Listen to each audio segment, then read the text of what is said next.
Welcome to the Lost Lowdown podcast number 29 with your hosts, Claude and Justin. What's up, guys?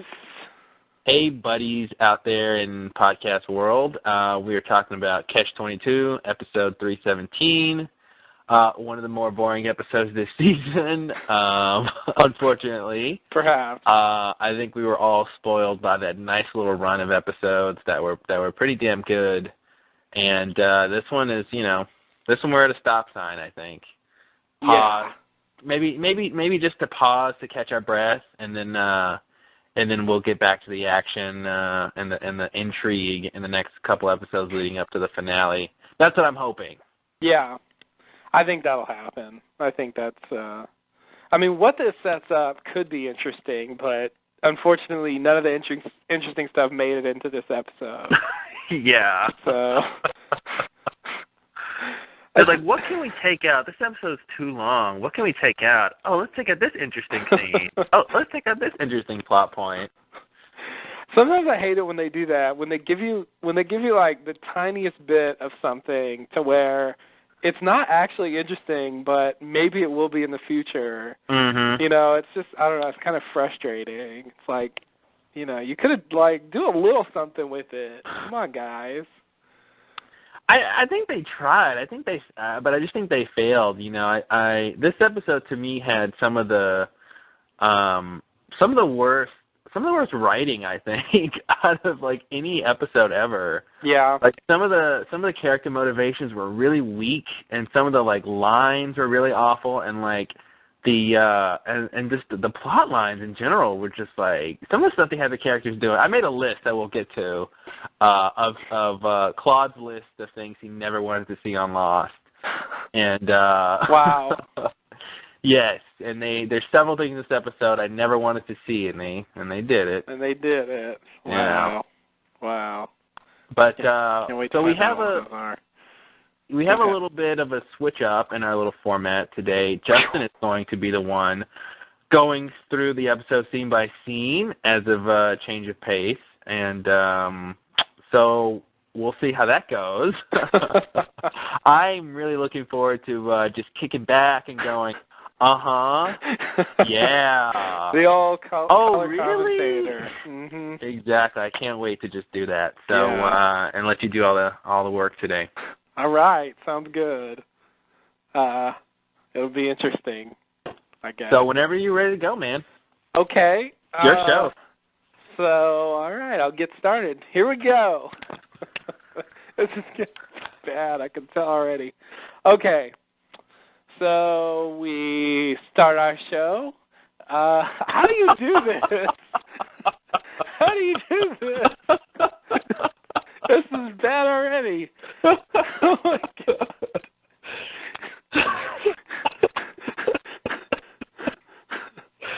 That was the best intro ever. So, we start our show. Whatever show you were previously watching has just gone off, and you probably saw a promo for your local affiliate's news that night, and then Wasp comes on. Fades in from black, and to answer your question, I don't know how I do it. That's just my gift. I guess I just felt like I had to set the stage. All right. Yeah. Well, the first scene that we see as they open the thing, we have Hurley, Charlie, Jen, and Desmond walking through the rain in the jungle. Have I gone wrong already? No. I just you named them all. And I'm thinking, the fearsome foursome. Yes, which is what I'll henceforth refer to them as. Please. But I thought I'd set that up and at least say their names once. Yeah. They're walking through the rain, and Charlie and Hurley are arguing about the relative merits of superheroes and blah, blah, blah. Dialogue that would have been cutting edge in 1991. But, in 1991, huh? Yeah. You mean when we were 10 years old? Yeah. Oh, okay. Yeah. Not specifically in 91, but relatively in 91. So I don't know what you mean. What Well, does that mean? in 91 we were like 10, right? Uh-huh. So I'm saying, or I'm asking, are you saying it would have been cutting edge to a 10-year-old? No. Or are you saying just in that year, 1991? Yeah, that's what I meant. Oh, okay. You know, if I were the same age I am right now back then, I would have found it cutting edge. You would have found that cutting edge? Yeah. The Flash versus Superman, who's faster? Yeah. Really? Yeah. Okay.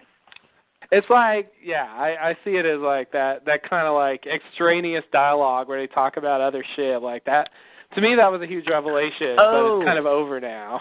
You mean not specifically what they're talking about, but just sort of what they're doing? Yeah. Oh, okay. Sort of like almost like what's his name? That guy I don't really like that much, but everyone thinks I should like him. Kevin Smith? Yeah. Yeah. Or Quentin Tarantino even. Or a Tarantino thing. Speaking of Tarantino, Grindhouse, did you see that? No. Okay, we got to talk about that once you've seen it. I want to see it. We'll talk about that on Mr. Podcast. Okay. I got a lot to say about that. Really? Yeah. Did I say a lot? I don't have a lot. That was an exaggeration. Okay. I have a moderate amount of things to say. Just real quick, thumbs up or thumbs down on the two parts? Do I have to rate them as one? No, well, for each. Oh, for each? Thumbs up, Planet Terror. Thumbs down, Death Proof. Okay. Yeah. All right. Thumbs way down, Death Proof. Really? Okay. Thumbs down, way down further past Jackie Brown, Death Proof. Okay. All right. And you know how much I love Jackie Brown. I didn't know that, and I don't believe that you do. Yeah, by love I mean hate. Right. Yeah, that's one of those things. But it's just, my point was supposed to be that kind of dialogue was like really, at one point I thought it was really cool. Mm-hmm. At this point it just seems like crappy. Yeah. You know, it's just kind of gone out of style, I think, and it's just not really interesting to me anymore. But whatever. Anyway. Wow, I can't wait to see what you think of Death Proof. Yeah, no, I mean, I'm not expecting to love it, but I have to see it for my own sake. No, you do. So, as they're arguing, Charlie steps on a wire, and the wire triggers a trap, presumably Rousseau trap, and when he takes his foot off the wire, it triggers this arrow to shoot him in the throat, and then he dies. All right? The old throat in the arrow trick. That's right. I mean, arrow in the throat trick. Throat in the arrow, whatever. And then we get the signature flashes from this episode. Hurley with the cable and the little red dot in the sky and some other shit. I didn't write it all down, but we get all that. And there's like one more flash or something. There's like two more flashes. Oh, okay. Yeah. Yeah. I mean, yeah.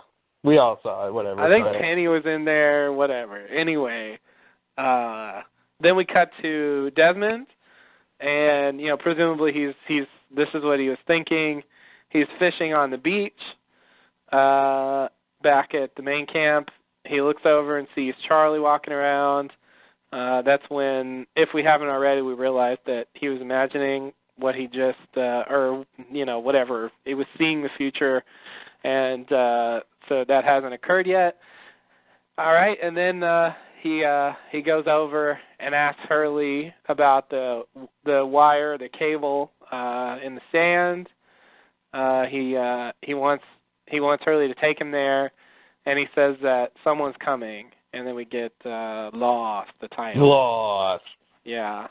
So that's our teaser. Very nice.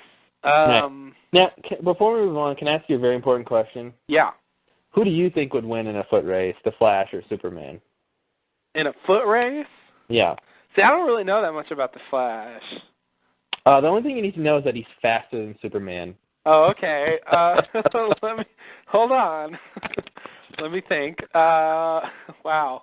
Yeah, so am I supposed to answer now? Yes.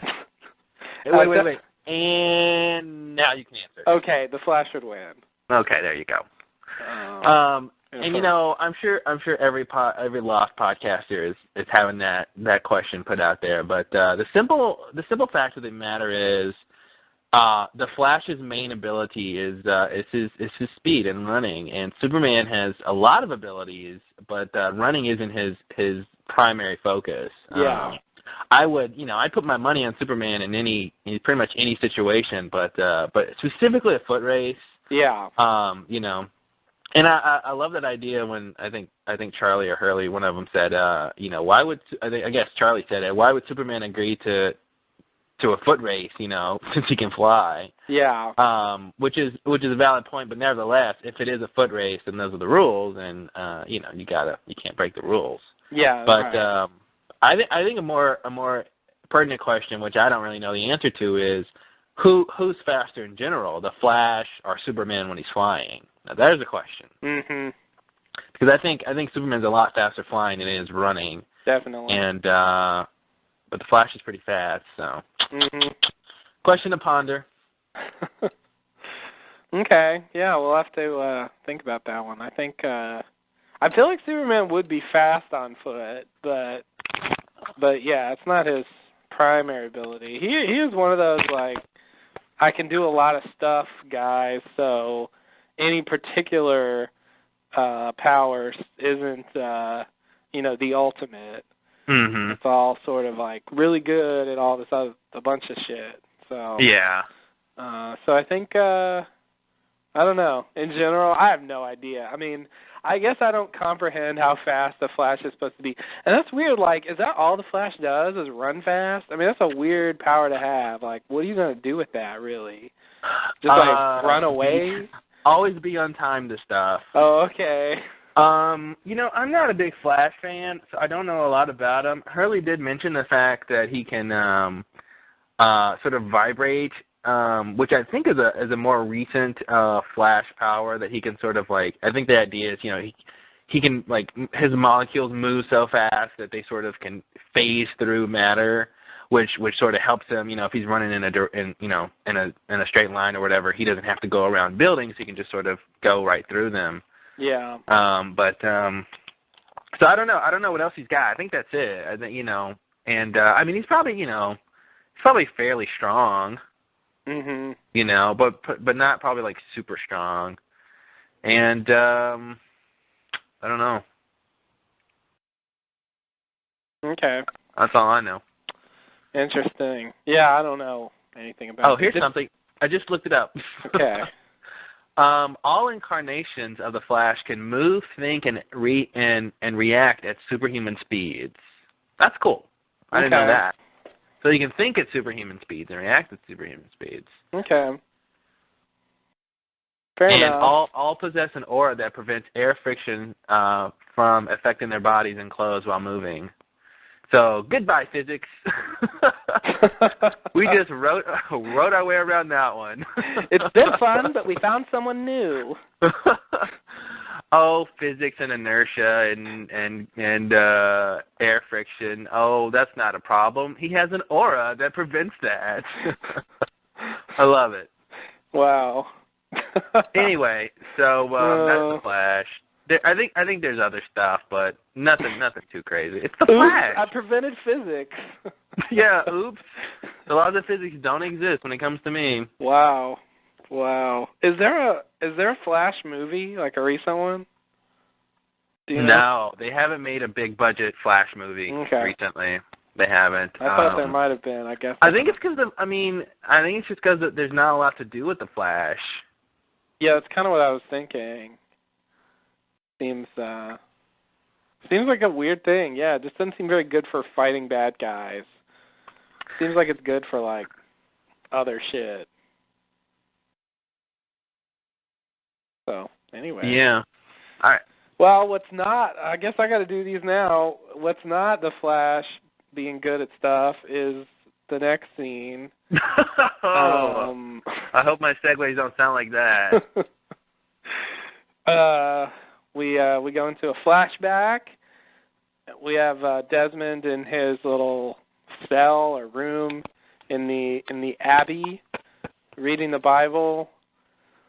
Brother Campbell comes in and tells Desmond about the whole vow of silence thing. Congratulates Desmond sort of on lasting so long, and I guess accepts him into the fold for completing his vow of silence as some sort of test of faith and patience. And so he's one of them. He says he's one of us. He's one of us. Get a little for 20 minutes. Yeah, I know.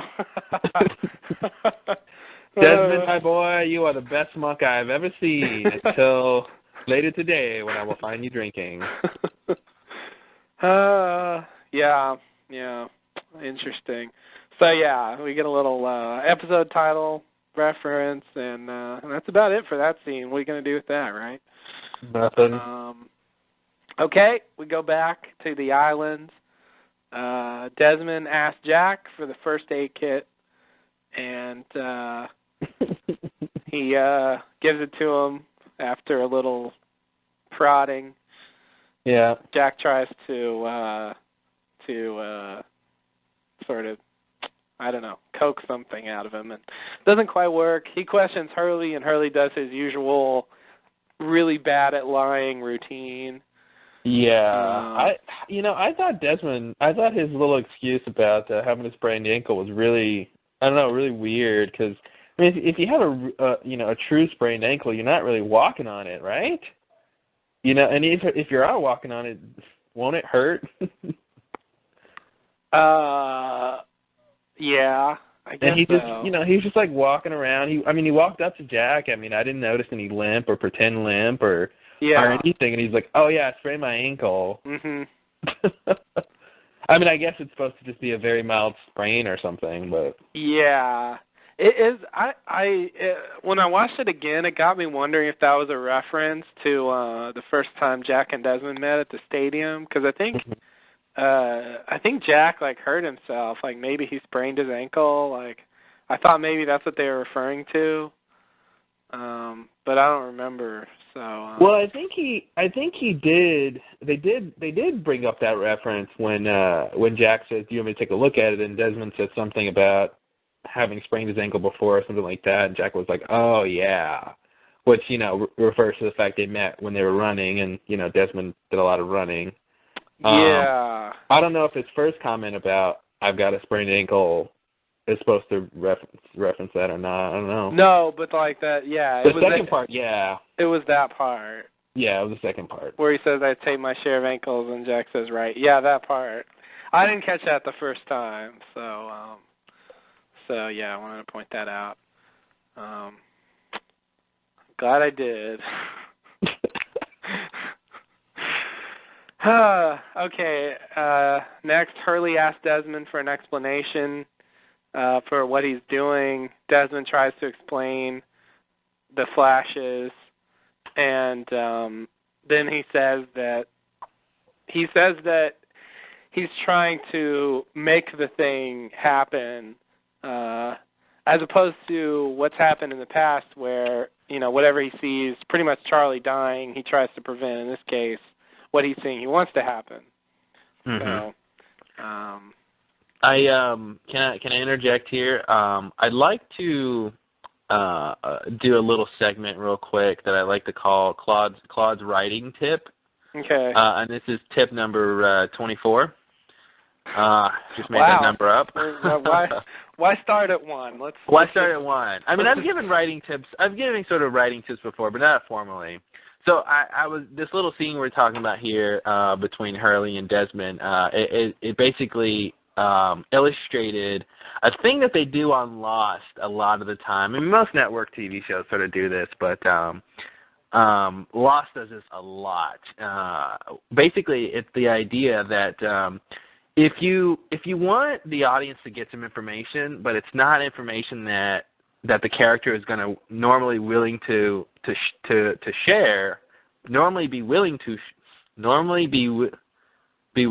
share. That's right, right? Yeah, that's right. It sounds wrong. willing to be to share. That's what I want to say for some reason. Okay. Anyway, if the character's not going to normally give that information up, what you can do is do what they did in this scene is basically have another character demand they tell them. Yeah. They do that a lot. Like, hey, let's go do this thing. No, I'm not going to go until you tell me blah, blah, blah. Uh-huh. They do that all the time, and this is a classic case when Harley was like, no, dude, I'm not going anywhere until you tell me, like, what's going on. Yeah. And it's, you know, and at this point it's just sort of lazy, you know. I just find it to be really lazy. It's like, oh, come on, writers. You can find a better way to deal with these situations. And pretty much the whole episode was like that. You know, Desmond not wanting to say anything, and then someone finally putting their foot down, and he finally gives them a little nugget of information. You know. Yeah. It's a thing, but that's my writing. That's my writing. It's not a tip. It's more of a I don't know what it is. That is a classic thing, though. I've seen that like on More Than Lost, but they definitely do it on Lost all the time. How about this? Behind the writing with Claude. That's behind the writing. Behind the writing. Nice. That's behind the writing. Very nice. That'll be our thing. Yeah. There's that other podcast, the Dharmalars. They have that whole thing, that big long segment about the music. Maybe we can, compete with that by doing the writing. Do a small short segment about the writing. Yeah. Small, short, big, long. Hey, what's the difference, right? Exactly. All right. In general, I mean, I don't know when to address this, but this whole thing with Desmond, like, is weird. You know, in terms of, like, it's one of these problems. Like, he has the flashes, and that's the only reason they go. Yeah, you know? We definitely need to take a moment at some point to really talk about the flashes and what's going on. We're going to get into that same thing of, can you change the future? I mean, one of the big questions that I had was, do the four of them, end up going to where Naomi is because Desmond saw them do that, and he, subsequently, had them, gathered them up to go? Is that why they went in the first place, or were they going to go for some other reason, in the vision, and then he sort of, just engendered it on his own, like that? That's a whole thing, and we're going to get to some brick walls, but do you want to talk about that now or later? I don't know.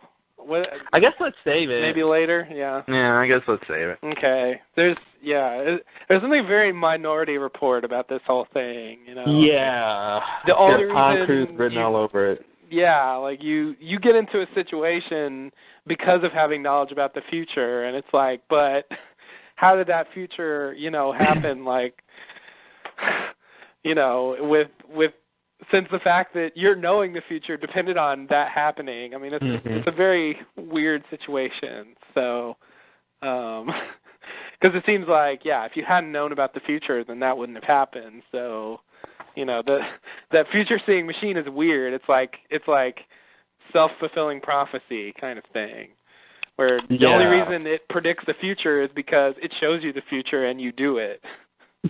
Yeah. But how can it show you what you haven't done yet? That's the other part of that, though. Yeah. It's like, hey, this is something you could do, and if you go do it, then it'll be the future. Right. Yeah. Yeah. It's a weird, but we'll get into it more later. It's a whole thing in this episode. It's a whole thing. With various things, and this has to happen, and blah blah blah blah blah. Okay. Next scene.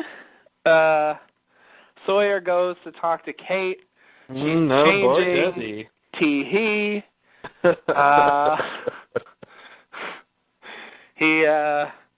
He steps into her tent and asks her if she. You mean he steps into her boudoir? Into her boudoir. Oh God. A layer of seduction, please.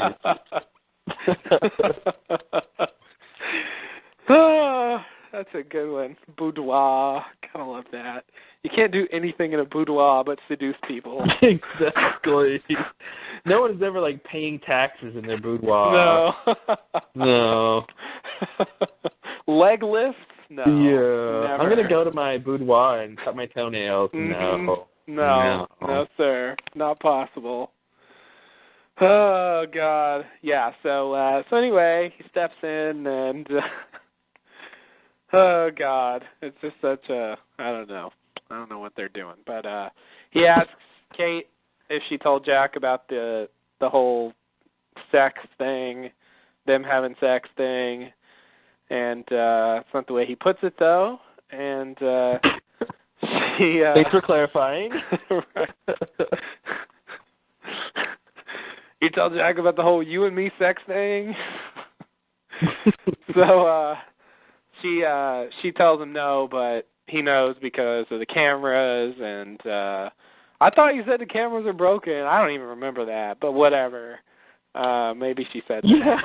Yeah, that was that thing I mentioned to you off podcast that I was going to go look up, and I forgot what that thing was, and now that I know what it is, it's that. Oh. Yeah, I don't ever remember Kate and Sawyer knowing about the cameras. That sort of defeats the whole purpose of the cameras being hidden. If at some point they knew about them, I think this is maybe a reference to a deleted scene. Maybe before they sex each other up in the cage, Kate or Sawyer or someone says, "Hey, I saw a camera there," or maybe there's a camera there or something, and then Kate says some line about it being broken, and they go ahead and have sex, but I definitely don't remember that in that episode. Yeah, that would have ruined the moment. Like, hey, I know you got your clothes off, but what about that camera? Oh, it's broken. Keep going.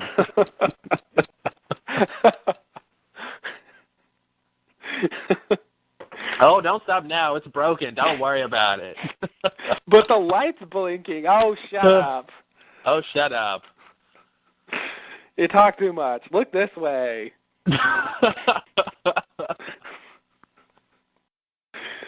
Oh, man. Yeah, I love, like, when they make shit up that happened in the past.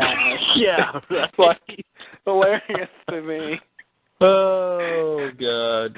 Revisionist history, a little bit, I think. And sometimes, like, it becomes a thing. Like I feel like from now on, they'll be like, yeah, that time when you said the cameras were broken and they weren't. Like, it'll be a whole, like, I hate it. They can just, like, change what happened.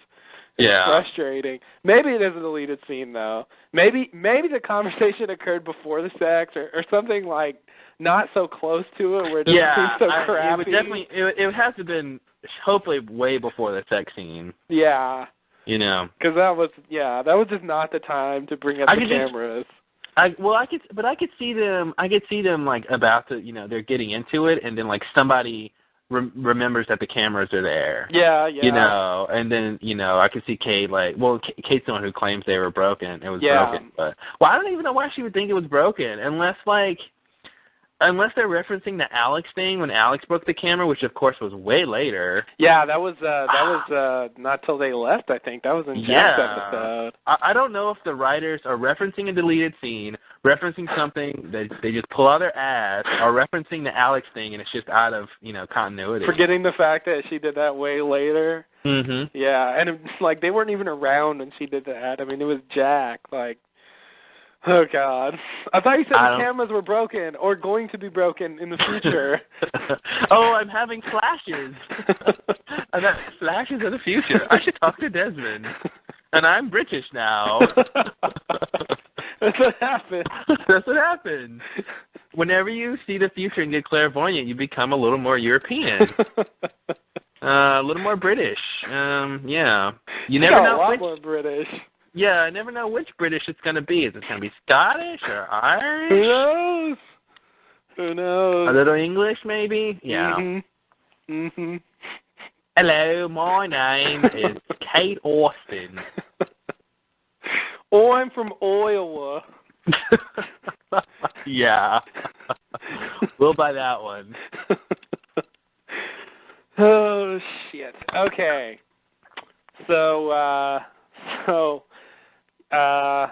Right. So she tells him about the cameras, and then they talk a little more, and then he concludes by asking her for what he calls a little afternoon delight, which apparently means sex. And oh, really? Yeah. Huh. And she turns him down and leaves, and that's the end of the scene. Weird little scene. Don't know what to do with that.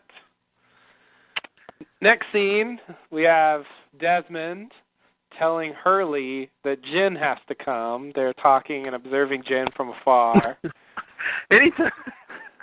Anytime when someone says Jen has to come, you know you're in for a great ride.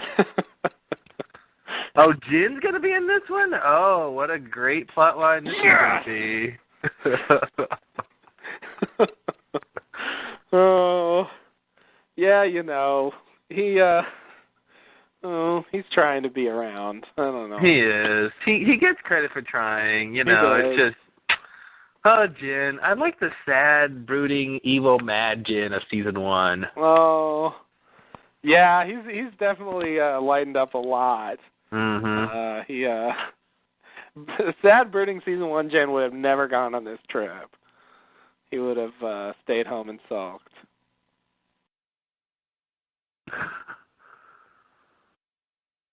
So, but I kind of like the new Jen. Whatever, you know, he's... I like him, too. I mean, but he's getting to the point where he's becoming likable because he's becoming more like Hurley. Mm-hmm. He's becoming like the fun, easygoing, like, you know, kind of... I'm not liking him because he's like a great character like Saeed or something. Right. You know? Yeah, that's true. That's true. His English is getting a little better, too.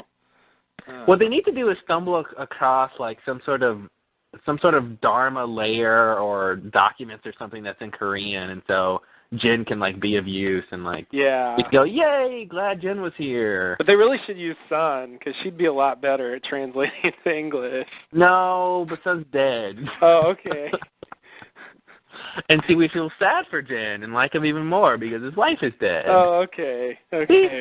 Wow. Everybody's happy. Another tip from Behind the Writing. Wow. Behind the Writing.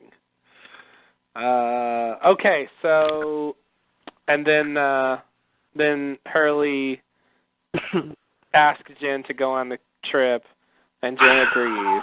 Can I say something here? Yeah. Oh, this is a groaner. You know, when Hurley when Hurley asked Jen to go camping, I'm like, are you kidding me? You guys live on a beach. You're always camping. Like, seriously. Unless the place you live on the beach is like a $2 million house, you're always camping. What is this? What is this like? Oh, let's go camping. It's like you're always camping. That's like saying let's go get stranded on an island. Oh, too late. That was probably the worst like impetus for an adventure I've ever seen in my entire life. Hey, let's go camping. Oh, okay. That's so stupid. I don't know. That was just really stupid to me. That's like the writer's not even trying. They didn't even care. They're like, people won't even ask questions. Oh, just say they're camping. You know, because if the characters don't ask questions, the audience won't ask questions. And it's like, you know, that's not true. Anyway, that's my gripe of the day. Yeah. It's really more like some kind of walking vacation. I mean, they are getting away from the main camp and stuff, but as far as sleeping outside and all that, it's not really very different from what they do now. Yeah, I mean, they're going to be sleeping outside, around a fire, in the sand or in the jungle. Like, that's what they always do. To call that camping and to say, like, to make it seem like that's different than what they always do, I think is really weird. Yeah, back when they had the hatch, there was a little more normalcy, but these days, pretty much, Yeah, that's, I didn't even think about that. I mean, that's what the writers want me to do. Yeah, I mean, they don't have much to go. I mean, all the reasons you want to go in the jungle these days, I mean, they have camping now, and to go find boar, right? I mean, that's like the only two things they can come up with. Okay, why would we have characters go into the jungle? Oh, camping, yay! And they all high-five each other. and drink their Cristal and martinis. That's the writers. Smoking fat cigars and laughing as they count their dirty money. Count their crisp $100 bills and their new Armani tuxedos. Look at the shit we wrote that they pay us for. Ha ha ha! We are kings among men. Camping, we said. Camping. Camping. Oh, my darling. All right. I like to think of the writers that way. Me too. That's how they are. But hey, we're speaking the truth. Oh, shit. I got to remember to say that. Okay. Next scene, Desmond asks Charlie if he will go on the trip, and Desmond lies to Charlie and tells him that he won't die on the trip, and then Charlie agrees to go. Oh. Yeah, this scene, to me, it seems like there was a beginning part that's missing, because, the first line is, what was it? Why are you lying to me, or something? Oh, you must be daft, or something like that. How daft do you think I am? Yeah, this isn't a camping trip, yeah, and to me, I like that they cut to this point, because there's no need to see, like, if they did have a conversation before, if this isn't the beginning of their conversation, which it really shouldn't be, because obviously he has to explain the whole camping thing. We don't need to see anything before that, and I'm glad they didn't show it to us. But usually they do show you those scenes, the before the interesting part scenes. And I can see Desmond saying, "Hey, mate, we're gonna go." Well, he'd say, "Brother, we're gonna go camping, blah blah blah." And Charlie goes, "Oh yeah, blah blah blah." And then he whittles him down, and then he's like, "How daft do you think I am? This isn't a camping trip, Just kind of, I bet there's a deleted scene. I bet there's some part of that's deleted. God, man, this season is just filled with deleted scenes. In past seasons, I never felt like there were deleted scenes, but now I feel like they're everywhere. Like they're just shooting 10 more minutes. Another thing that makes me feel like this was a deleted scene is that when they cut, if I'm not mistaken, when they cut, Charlie's line comes really quickly. A lot of times, if in a regular scene, when you cut to a scene, you got a couple seconds of breathing room or whatever before the character says something. Yeah. But it seems like they cut right into the middle of a conversation. At least that's the way it feels. So that's why I feel like it's like a deleted scene, because it's like right when they cut, Charlie is saying his line. But we'll see. We'll see when the DVDs come out. Yeah. From the looks of it, we're going to get a shitload of new material. New crappy material. Yeah. Who wanted to know what Desmond and Charlie said before? How daft do you think I am? Me. Oh, it's like 10 seconds of dialogue. Oh, why even bother? Hey, Charlie, want to go camping? Camping, eh? Yeah, camping, brother. Camping sounds nice. And fade. And, yeah. Oh, God. Yeah, that's, I don't know what to do with that. Yeah, this whole Charlie thing is whatever. I don't know what to do with that stuff. Okay. So, next scene, we cut to the foursome, and they are walking along the beach and whistling. It's a merry old time for all. Yeah. And do you have a comment about that, or are you just sighing in general? Yeah. Maybe this is. I'll wait till I'll wait, but I have my things I never wanted to see on Lost thing. Okay. And the other thing is coming, so I'll wait. Okay. And then they stop, and Jen finds the wire, and then Hurley pulls it out, as in the Flash. And then Desmond tells Charlie that someone will be there soon. The someone will be there soon. The someone he's expecting to show up. from the beginning. There's someone he's expecting to show up from the beginning. There's someone he's expecting to show up from the beginning from his flashes. There's someone he's expecting to show up from the beginning from his flashes that Desmond has. Well, it's like a nesting doll thing. It is. Like an inverse nesting doll. But they get bigger and bigger, yeah. It's some kind of weird, like, reversal of the usual laws of physics where you open a small one and twice as big one comes out. It's really scary. It is weird. The reason I said that is because in my notes I have that Desmond tells Charlie the someone will be there soon. Mm-hmm. You know, like, as in, like, when we say, like, him or whatever, like, you're using the phrase to mean a specific person. Yeah. But when I read it, I thought it was a typo, so I thought it was just Desmond tells Charlie that someone will be there soon. Oh, I see. But I wanted to specify that I didn't mean that. I meant the specific someone, so that's why I just kept going on and on. Anyway. It reminds me of the the bottle with the messages. The bottle with the messages that they took on the raft. The bottle they took on the that whole thing. Yeah. It's one of those classic things, I guess. Bring a few people up to speed and don't assume they just watched the DVDs. Yeah, please. You know, they need a little gentle reminder.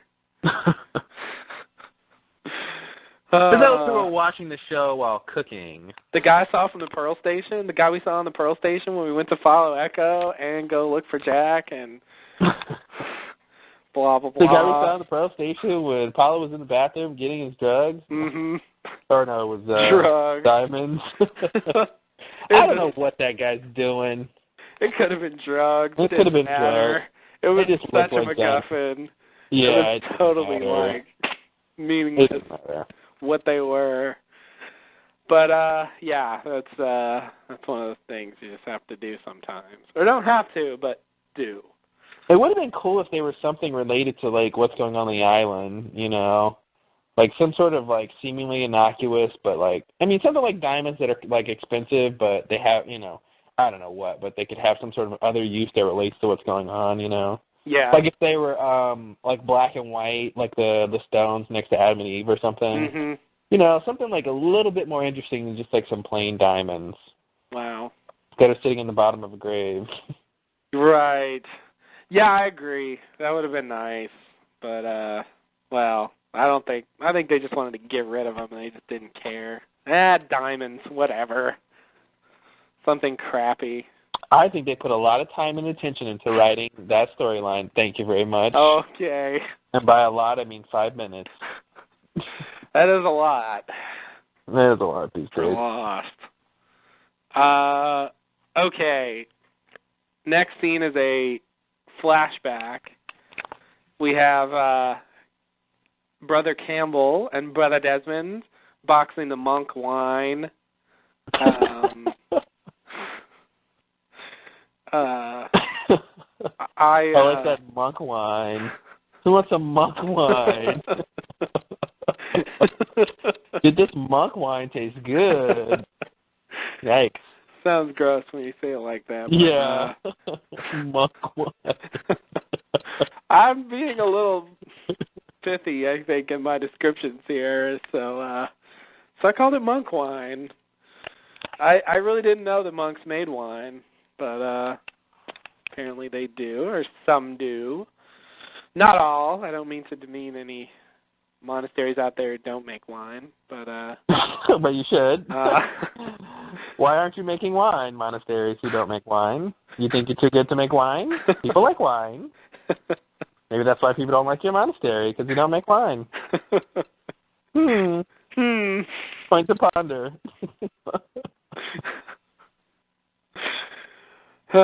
Yes, we like to leave you with as many of those as possible. And, yes. Out there in Lost Lowdown universe. Whoever is the first person to either email or tell us in the comments section all the points to ponder on this podcast, something.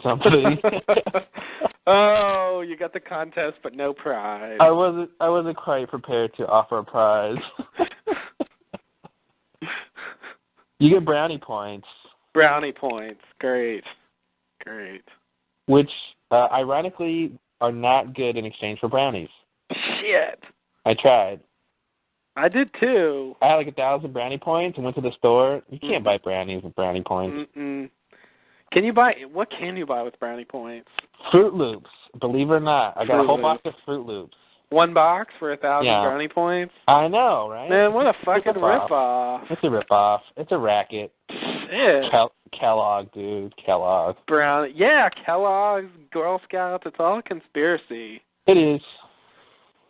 They're all owned by Viacom anyway. Mm-hmm.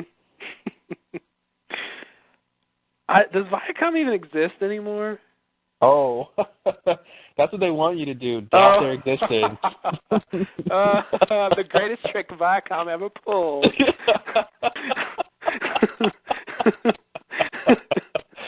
Oh, man, you got to finish it.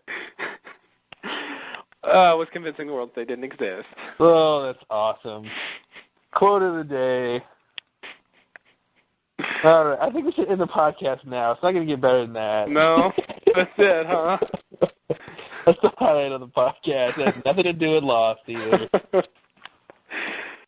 That was just perfect. Does Viacom even exist? Exactly.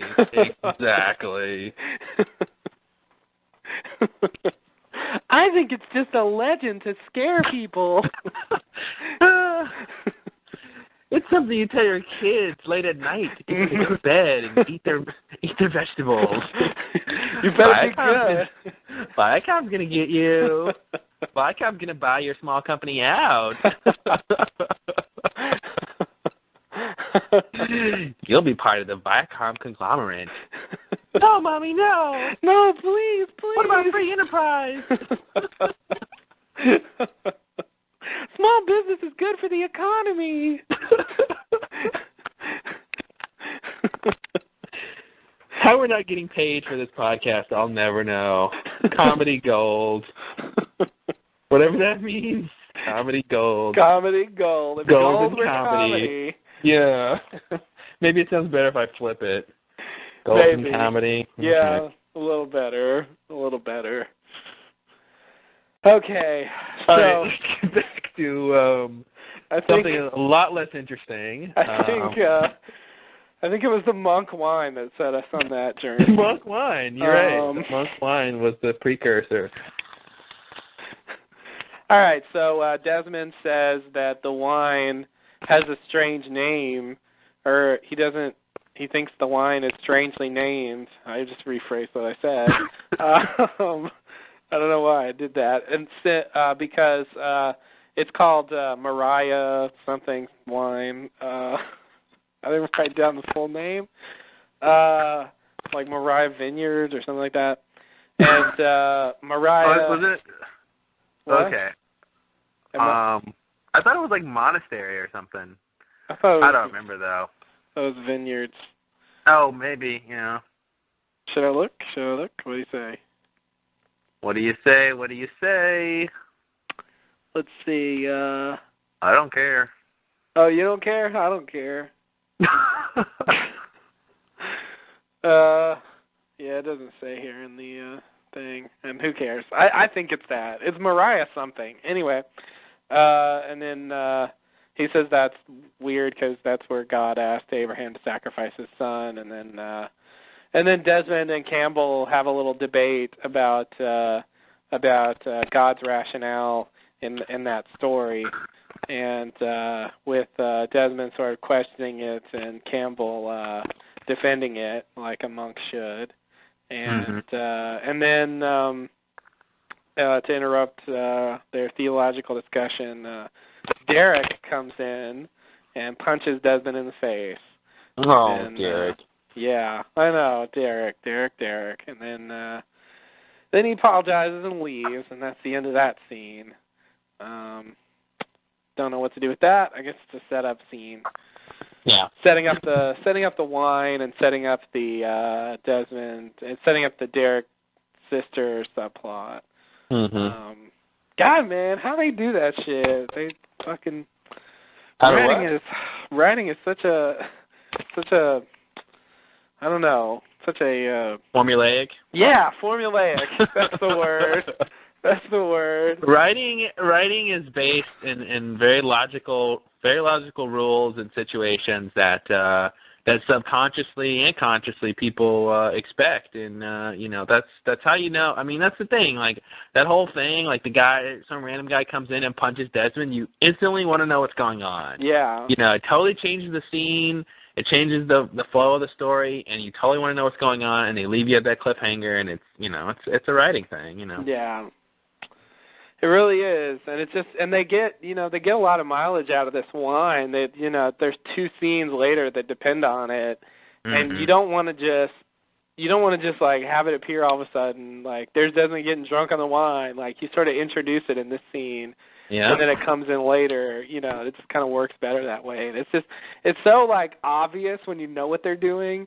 But if you don't, it just seems natural. Like, they're boxing the wine, and look, there's the wine later. It's just a crazy coincidence. Yeah. Hey, look, that's the wine he was. Yeah. Wow. Whoa. Who knew it would play a part later? And you just feel like it's some weird coincidence that they happen to show you that, but it's not. So anyway, I find that to be crazy. So anyway, the next scene. Any more on that scene? Got any more? Anything? Nothing? No, that's it. Okay. Next scene, we have Kate sitting there eating the oatmeal that we discussed last week. Apparently it's pretty good. Awesome, even. So Jack comes over. Did we talk about that last week? I think so. Why did we talk about that? Was it in the episode last week? Yeah, I think so. That whole oatmeal's supposed to be soggy. Wow, this is the second time they've talked about oatmeal? Yeah. Wow, they're really stretching. They really have nothing to write. Wow. Yeah. Unless that oatmeal is going to come into play, like the wine, at some point. Yeah, I don't know. Maybe in the writers' room they just always eat oatmeal, and they're like, let's put it in the story. Oh, God. It could be that simple and inane. It could be like, oh, no, Smokey was the oatmeal. Now the oatmeal is in all of us, and Smokey's in all of us. Oh, no. Lost. There, my friend, is my pitch for the season finale. Oh, God. Dear ABC, I think the Losties should find out that Smokey was in the oatmeal. And that the oatmeal is in them, therefore Smokey's in them, and they're all controlled by Smokey. Thank you for your time. Sincerely, a stranger. Sincerely, lost forever. 423. Cincinnati, Ohio. All right. Of course. Where else could such a letter originate from? Hey, we have fans in Cincinnati. I know, and they're great people. They're all great people. I believe Jerry's in Cincinnati. Great, hardworking, noble, upright citizens. Yes. We all wish. Kings among men and queens among women. Would that we could all be as upright and held in high esteem as those citizens of Cincinnati, Ohio. Yes, I agree. Think that's probably enough. Damage control. So Jack comes over while Kate's eating the oatmeal, and they have a little flirty conversation that I won't repeat. And Thank you. There might be children listening. Right. And Jack gets Kate's spoon, which she licks right before giving it to him, which I thought was whatever. Like, sexy? Here you go, Jack. By whatever, do you mean sexy? That's what I mean, sexy. Sorry, sexy. Or do you mean disease-ridden? Because, like, Kate, whatever. I mean, I guess if I were actually involved in a relationship with her, maybe I could let that slide. But just a general person, anybody, they just like put their mouth all over a spoon and hand it to me. Like, I'm going to go wash it before I use it. That's just me. Yeah, what I kind of liked, I mean, I hated the whole thing, but what I liked about how she did it was that, two things. The first is that she didn't sort of, like, lick it. It didn't seem like she sort of, like, put her tongue and licked it off so much as she, like, used her lips to scrape off the oatmeal. Yeah. Which I think is better than, like, using your tongue. Yeah. Because at least it won't be, like, wet when you give it to them. And then I like how Evangeline sort of, she sort of did it and then she had a reaction like, oh, crap, I just sort of licked all over your spoon, sorry. Because she wanted to give it to him clean and she sort of just did it because she wanted it to be clean and didn't realize until she did it that it was like she sort of like got her cooties all over it. So I like how that part played off, but in general it was really crappy just to have to watch. But whatever, Yeah. And but yeah, that's the thing. It's Kate. I mean, they've never kissed, have they? Who? Kate and Jack. Oh yeah, they did once. Really? Yeah, in what Kate did. Was what she did kiss Jack? Yes, that's what she did. All right, I guess I remember that. Yeah, she was all running around, and that's, by the way, just FYI, that is episode... Oh, yeah. Please, tell us. Episode 9 of Season 1. 2, sorry. 2, of course. Yeah, I remember that. She's running around, and yeah, that was a big to do. I forgot about that. Yeah, she was all going crazy, and Jack came up, and then she kisses him, and then she runs away. And then there's a follow-up to that in, I believe, SOS, when Jack and Kate go hike out to try to get them to trade Walt for Henry. And they have a little scene by the campfire where she says, "I'm sorry I kissed you," and he says, "Well, I'm not." Not. And then Michael ruins the moment by collapsing in front of them. He's ruined a lot of moments in his day. Yeah, he really has. It's interesting you bring up Michael collapsing. I have a thing about that later. Okay, interesting. Can't imagine what you'd have to say about that in this episode. Oh, when I say it, you'll be like, oh, yeah, duh. You teased me well. Okay, well, for now, I'm intrigued. Don't ever say that again, okay, please. Sorry. You teased me well. Sorry. I don't want you to say it to anyone. Okay. You have teased me well. Yeah, that doesn't sound good. In the boudoir. No, I should say I'm intrigued, although from what you said, maybe I shouldn't be. But yeah, it's not, yeah. So then the follow-up is Jack goes to go eat with Juliet, yuck it up over there, and Kate observes this. I love that phrase. I love that, yucking it up. Yeah. Oh, man. Too. And I think it's a good word for what Jack and Juliet do. They are. They're not chatting. No. They're not having a conversation. They're yucking it up.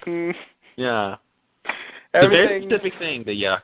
Yeah, everything they say is for the purpose of yucking. They're definitely yucking it up. Yeah. That's what I call yucking it up. So Kate observes this, presumably with some sort of sad face. And presumably? Did you just say presumably with the sad face? Yeah. All right. And then she goes to have sex with Sawyer. But while she's doing this, she's crying, and I have to say, for me, there's not much less sexy than crying. Yeah, it's funny you say that because that's the exact same thing I was gonna say. You know what's not sexy when you're making out? Crying. Yeah, that's like, that just ruins the mood for me. I think. Yeah. It's great. It's Kate. Oh, she's crying. You know what? This isn't gonna work. Yeah. This is just too weird. I don't think I can have sex with you while you're crying. Yeah. I'm not even sure how she can be aroused, if she's upset about literally crying. Yeah. How could she even wanna be in the mood for that. Yeah, I know. This is a weird move. I don't really understand what's going on here. I mean, I do, but like I find it to be very hard to get because it's not. Jack doesn't even see her do this. Like I don't know what she's getting out of this, you know. Like if she were trying to make him jealous, it seems like she would sort of hang around with Sawyer and laugh a lot or something. Like doing this, like he's not even watching, you know. Yeah, so, it's not about making Jack jealous. I think it's more about you know, she sees Jack and Juliet and she's like, oh, you know, they've got this bond, this relationship, and she wants to have that too. And if she can't have it with Jack, she can try to have it with Sawyer. Yeah. So it's not about making Jack jealous. It's about her making herself feel better, basically.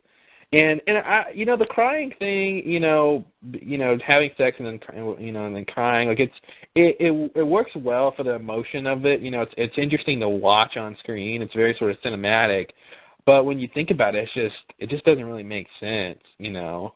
Yeah. I don't know. Maybe our fans can write in and tell us if they've ever cried before they had sex. I don't know. Maybe it's a thing. I think it's possible, you know, and I think when you have that emotional release, like maybe sometimes that can sort of work for you, but I guess I guess it's just not. This is not my thing. I don't know. You don't get off on the sad sex? I really don't. Nice. I really don't. But it just made that scene really depressing. It was just like, it was sad for Kate and Sawyer. Like, you know. Yeah, it was sad for both of them. Like, yeah. Like she's pathetic, and then he's just like being used as this like tool to sort of like, you know. Yeah. Help her deal with her like problems. And it's just yeah, because I feel like he does have some sort of feelings for her, and like being used in this way by someone you have feelings for is really like sad. I think. Not only that, though, I think it makes me feel sad for Sawyer that he's sort of that, not desperate, but that it's sad that he's that,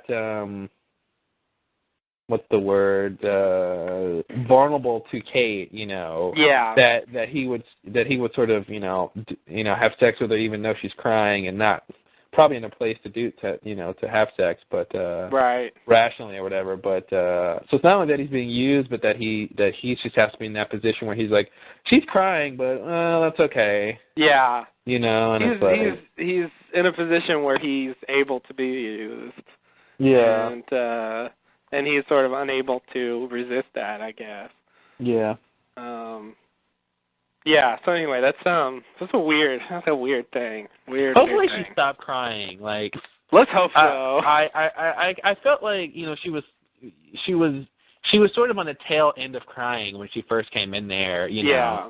I'm hoping she wasn't just starting up and it was going to be a, you know, shower coming soon. Yeah. Hopefully, one would hope. Yeah. Or one would get the impression it wasn't going very well. Yeah. If the person is continuing to cry constantly, it's sort of, I don't know. I would have a problem with that. But anyway, it's a weird scene, a weird sort of subplot there. Not really how I thought it would go, but yeah, whatever. Guess we'll have more on that later. I hope not. Oh, I thought you meant us. You mean the show will give us. I mean the show, yeah. I thought you meant we're going to comment about it some more later. I'm like, I hope not. Let's be done with that topic. Well, there's one more scene about it, but yeah, we don't need to. Talk about it very much more. There's one more thing I want to say about a line that comes later, but yeah, that's pretty much done. That's not the kind of thing I want to talk about forever, but it is what it is. Not on the podcast, at least. Part of the show. Right. Secretly, it's all I care about. All right, now you've gone too far. Okay, sorry. A happy middle would have been great. Okay. Something between those two. Okay, I don't know. I couldn't make it. Next scene, we have Jin telling a scary campfire story in Korean. Ding, ding, ding. With a flashlight on his face. Ding, ding, ding. Yeah. Did I get a question right, or what happened? No, I'm that I was highlighting the things that I never wanted to see on Lost. Oh. Yeah. That Which if I can take a quick second, the things I never wanted to see on Lost that are in this episode, unfortunately, are people talking about oatmeal, which I realized this is the second time. Mhm. People whistling marching songs. Mhm. And campfire ghost stories in Korean. 3 things I never thought I'd ever see on Lost. Yeah. Yeah. Yeah, you know. Because they're all lame. Just to point that out. I get it. You know, I actually liked the Jen scene. Oh yeah. Yeah. I thought it was good. But upon reflection, it seems crappy. I don't know. It's just, to me, you know, it's just a waste of time. That's really why I don't like it. It's just sort of a waste of time. And I mean, what? I don't know. I guess you can write that off as character development or whatever. He's, you know, bonding with them and getting, you know, he's definitely a lot different than the Jen of old, but yeah, of yesteryear. Right. As in like a month ago. This Jen speaks English. Mm-hmm. Now with long hair. Disposable, bendable, flexible Jen. Now with bloody suit. That's awesome. He's like an action figure. I got bloody suit, Jen. Cool. Yeah.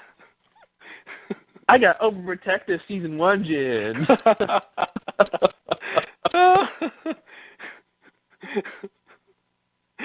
Oh, God. I've got Fishing Jen. with mini replica fishing net.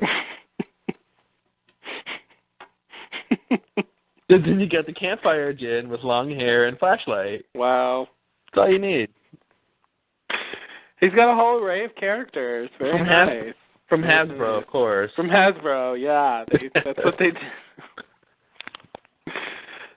Get one for your kids. No, get 2. Hey, get one for yourself. Screw the kids. Screw the kids. Kids can go play with Barbies.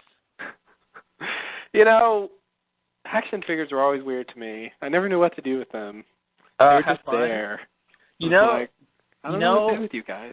You know what I would tell you about that, right? Yeah, I know, and you'd be wrong.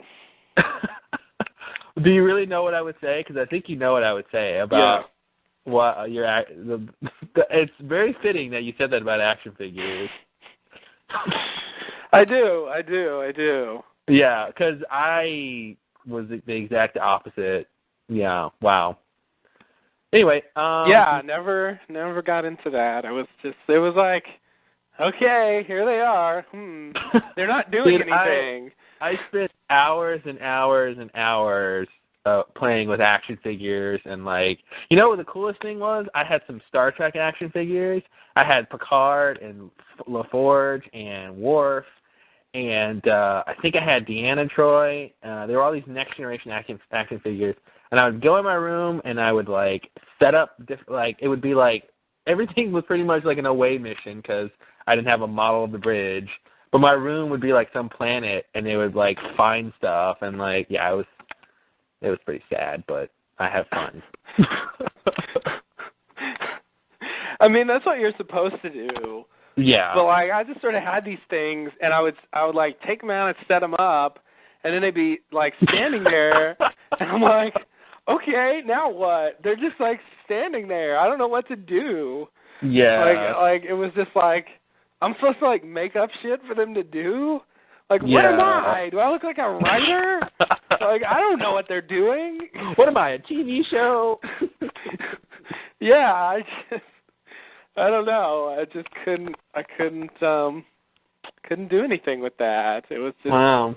It was just what are you gonna You and do? I would not have been friends when we were kids because that's all I did, man. No. I used to love action figures. Yeah, G.I. Joe, too. Oh, man, it's all about G.I. Joe for a while. G.I. Joe, yeah, never really. I didn't even like TV show that much. Anyway. All right, back to Lost. Back to Lost. Yeah, I mean, it was pointless, but, like, I think pointless scenes are okay. Like, pointless character scenes are okay if they're good. And I did like this scene, so I'll give it a pass. Okay. Okay, and then my notes aren't very good here. So Charlie asked Desmond about Penny. I guess he sees him with the photograph, and Desmond speculates that Penny has been looking for him for the past 3 years. Mm-hmm. And then which is, of course, the same amount of time that Juliet's been on the island. True. Which I didn't remember until he said that. Yeah. I guess they. I wonder. Do you think that perhaps the reason he crashed on the island was because of Juliet? Yes. Okay. No, I don't. What are you talking about?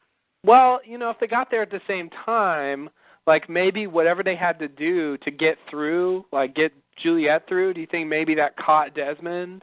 Oh, I see what you're saying. Like if there's some sort of energy thing or whatever. Yeah. That to get to the island, that it somehow brought Desmond there also. Well, of course it all depends on when. I mean, I don't think they got there on the same day. I think that's the big problem.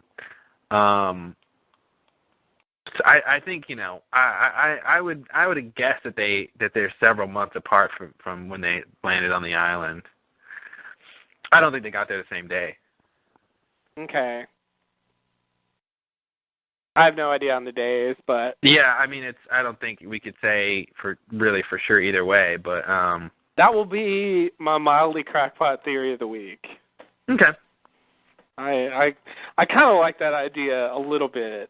Only because, like, the whole thing with Desmond crashing on the island always seemed a little bit contrived to me. And I like the idea that it was actually caused by something, that it wasn't just, an accident. Well, don't forget that the Black Rock is on the island. Okay, and Henry Gill's balloon and all that. And the helicopter in this episode. And Danielle's crew and stuff. Yeah, obviously, whatever. But maybe people came to the island each time. Mm-hmm. And I know that's not why the plane crashed either, but whatever. I'm going to stick to the theory for now. Now, I obviously barely even believe it, but I'm going to throw it out there anyway. Just because their timelines are roughly lining up. Yeah, I mean, it's not out of the realm of possibility. Yeah, I think if they wanted to, they could try to make that work. But who knows? So what he speculates is something that we probably know to be true, that she's looking for Desmond. So we probably know it to be true? Well, I don't want to say anything too emphatically based on like one tiny scene. It's you're inferring a lot based on that scene, Yeah. There's the picture of Desmond on the thing, and like it seems related to what's going on the island. And you have her line earlier about you can find anyone, or which he quotes again in this episode. Yeah. If you have money and determination, and so you sort of put the clues together and infer that she's looking for him and sort of has been looking for him and stuff. But there could be some other explanation. So I just wanted to equivocate a little bit. Okay. So then suddenly a helicopter is heard. Whoa! Didn't see that coming. Me either. A helicopter that's invisible, and it's the newfangled invisible helicopter. Yeah. Yeah, I think Lockheed Martin makes that. Really? Interesting. Yeah. I didn't know they made the helicopters. Yeah, they make a lot of stuff. They make a lot of stuff. Okay. I see. Interesting. So this scene and this whole development in general, I found really confusing. Like really confusing. So Okay. so maybe you can help me out with what's going on here. I'm sure I can. Okay. They hear the helicopter, right? Yes. And then the helicopter starts to it sounds like it's slowing down. Yeah. Right? And they're like, that doesn't sound like a helicopter or something or a helicopter's not supposed to do that or some line like that, right? And then, right, they look out and they see something splash in the ocean. Yeah. That was the Loch Ness Monster. Yeah, that was the beginning of a plot thread that the writers are going to incorporate more and more as the season goes on. More and more. Well, because Desmond's Scottish, right? Nessie, the Loch Ness Monster, is Scottish. Mm-hmm. There's a connection here. It's very interesting for an animal to be Scottish. Yeah, well, because you gotta wonder what does that mean, except that they live in Scotland. Yeah. What can they really do different? Well, I hope they don't have a Scottish accent. Me too. You think Nessie likes haggis? Probably. I don't know. If it eats meat, probably. Yeah, well, that was a joke. Haggises. It's a bad word too. Haggises? Haggises. What are you saying? You mean no, haggai? I was gonna say haggis is gross. Oh. And I thought you're trying to pluralize haggis. No. It's Haggai. Of course. Of course. Haggai, yes. The Ring of the Haggai. Okay, so do you not understand what's going on at this point, or are you about to get to your confusion? Well, first of all, what splashed in the ocean? The helicopter. Okay, basically what happened. What? You can't. Okay, sorry. Okay, this is what happened. They hear the helicopter, right, and it's obviously above the island somewhere. Yeah. They're sort of looking out into the sky. They don't know exactly where it is, which is why the camera never finds it. Not only that, it's supposed to be pitch dark. Yeah. Although you can kind of see the clouds, but it's supposed to be dark, so they can't see the helicopter. They can only hear it. Now, they hear the blade of the helicopter slowing down, and they say, oh, that's not good. And basically, the helicopter is crashing.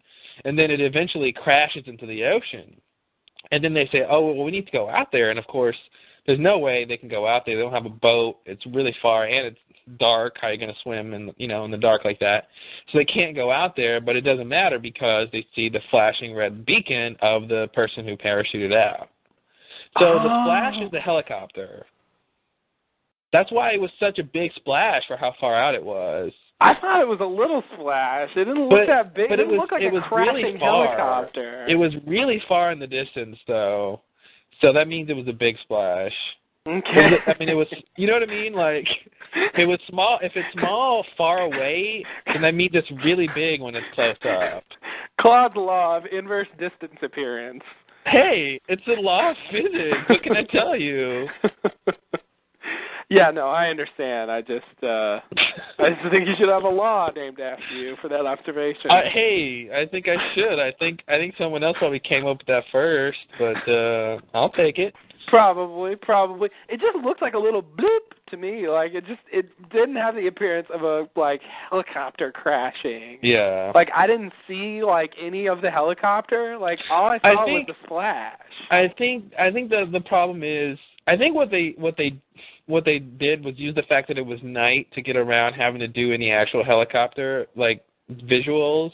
Mm-hmm. So you don't really see anything. And I think what else was I going to say? Oh, and I think the other thing is I was expecting the helicopter to sort of explode because usually when things crash, they explode. Yeah. But it didn't explode, so I think that was the other thing that sort of can make it not seem like a crash because it didn't explode. Yeah, if I'd seen an explosion, I might have followed it better. But, basically, I thought that the person, jumps in the water. And they were like, mm-hmm. We got to go out to get her or whatever. And then, I didn't understand, okay, and here's what else I thought. Wow. And here's what else I thought. I thought that flashing red thing, the beacon or whatever, I thought that was an airplane, like, you know, that flashing red thing on the back of the airplane wings? Yeah. You know, when they fly at night? And so I thought the person jumped out and jumped in the water, but then I got really confused because they weren't in the water; they were in the jungle. Yeah. And that's what like threw me off because I'm like, how the fuck did that happen? Well, on the island, water and jungle is the same thing. Oh, okay. Yeah. I forgot about that. That's Claude's third law of thermodynamics. Exactly. I got a lot of crazy laws. You do. Good news is I don't charge you for them. Yeah, well, that's really nice of you. I'm a saint. I use them all the time. I would owe you a pretty penny. So does that clear up what's going on? Somewhat. Okay. So I follow you so far, but my next question is, and that's why like my synopsis is kind of bad because I didn't know what was going on. You didn't know what to write down because you didn't know what was going on. Exactly. Like I was really confused. So even on watching it again, I just didn't follow. Okay. I think the main problem for me was like understanding the helicopter crashed. Like, yeah. I don't know what I thought. I thought the sound wasn't really a helicopter. Like, it was just like the plane making a helicopter sound. Because they do that sometimes. Which, yeah, I know it doesn't make sense, but when they're like, a helicopter's not supposed to sound like that, I thought that meant because it's not a helicopter, but... Stewardess, why is the plane making a helicopter sound? Oh, calm down, sir. The planes just do that sometimes. Oh, okay, thank you. I'm a nervous flyer. Thank you. Good. Yes. So, okay, so the final thing is, when they see the red flashing beacon, that's, I guess... We see that later on the parachuter, right? And so that's what that is. But like, wasn't she over the ocean? Yeah, the idea is that she jumped out, that the helicopter was sort of above the island, but then right when it started going out of control, you know, went on a trajectory obviously towards, you know, where it ended up crashing, but she jumped out way before that. But like when you see her in the air, it looks like she was over the ocean. No. When you see her in the air, she's over the island. Because they were on the beach. I thought they were looking out, like from the beach. They were looking sort of to the left, which is the ocean, and to the right, sort of behind them, was the island. I think the angles are weird because I think they weren't necessarily. I mean, the beach may have curved or something too. I think maybe was the problem. They weren't sort of on a straight angle with the island. And you're supposed to believe that shot is over the island? Yeah, because I think they pan down and they show it landing in the in the island. They show it landing? Yeah, I mean that's why Desmond's like, hey, we need to go. We need to go get her. What episode did I watch? I didn't see that. What the fuck? Did you watch Lost? I did, I think. I swear I did not see a scene where you see her land. No. You don't. It's the same scene. You don't see her land. You see the dot land. Really? You see the dot go down. Yeah. Oh my God! I can't even believe it. How did I not see that? Like, what am I doing that's causing me to not see that? It was a really small dot. Yeah, I'm watching it right now. It's at like 21 minutes. Yeah, it's really small. You were probably looking at them, looking at the dot, and you didn't look at the dot yourself. Okay, what's the time? 20? Like right at 21 minutes. They have that scene. All four of them are looking, not really convincingly, but they're looking at the dot. Oh, okay. They point the other way. I see. And there's the dot. There's the dot. There's Desmond and Charlie. Okay. The dot.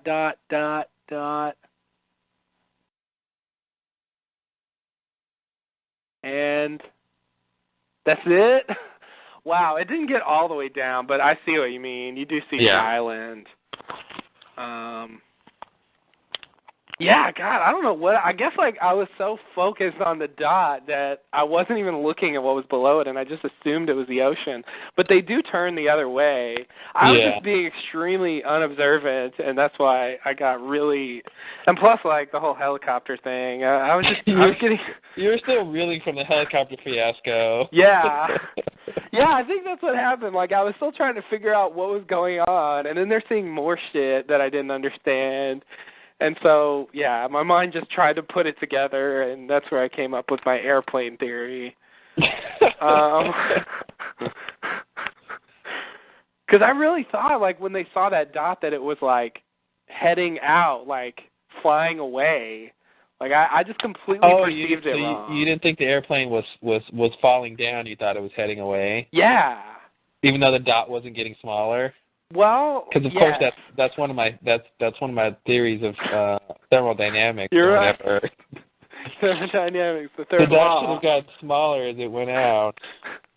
It should have. I thought that it sort of did. I thought that it was losing intensity and kind of getting weaker, but looking at it again, I can see that it's going down. Yeah. When I know what I'm supposed to be looking at, like it seems I can tell what's going on. It's like a magic eye. Yeah, exactly. You need to know what you're looking for, and then you can find it. Man, those things never work for me. I've never seen the thing. Me either. Yeah, I've never seen it. I've done all the shit. I've had moments where actually I've seen some really crappy ones. Like some of the really easy ones I've been able to get to work, but the hard ones, the ones with like all kinds of shit going on where it looks like nothing, just a big blob of mess. Like no, those have never worked for me.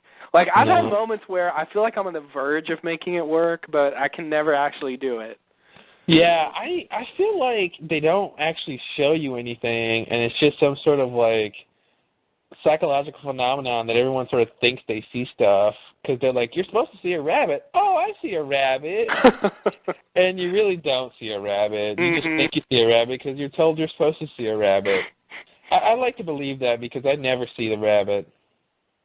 There's definitely a mechanism in the brain to sort of make, see patterns in things. Yeah. In general. And like it's like those trick pictures where they can look like different things if you look at them differently. Yeah. And you sort of like do a switch in your brain where you see it a different way, Like, let me look at it this way, and you can't really do both at the same time. It's kind of weird. Yeah. But I think I agree. I think there's some kind of I believe it works because enough people have done it, but I think maybe it's some, I don't know, it's some kind of thing like that. So you believe in aliens and UFOs too? No, I don't actually. Enough people have done it. All right. Well, you can win with that one, I guess. All right. No, I'm not. No, I believe people see it. I mean, I don't know, whatever. But I wouldn't be surprised if whoever created like the magic eye thing was like, yeah, I just made that up, and there's no brain's not doing anything. And yeah, I wouldn't be surprised either. Strangely crotchety for some reason. I don't know why he's like that, but all right. So inventors always are. They always are throughout history. Alexander Graham Bell, here's your goddamn telephone. Now leave me alone, Watson. I'm trying to sleep. Oh, Alexander, you're so funny. Everyone's British. Yeah, well, that's what happens. They're kings among men. Okay. Among men. I'm just gonna say that all day long. Oh God. Yeah, it's a fine phrase. I don't think you can overuse it. So I don't think so either. So I think you should just use it as much as possible. I think you're a king among men. Wow. Yes.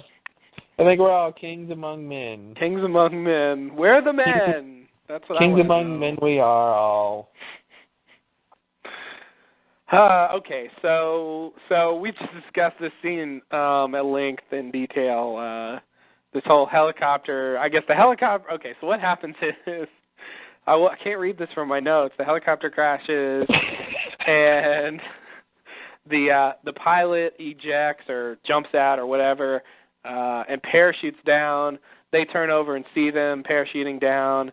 Okay, and then at this point, Desmond wants to go out to where it fell, and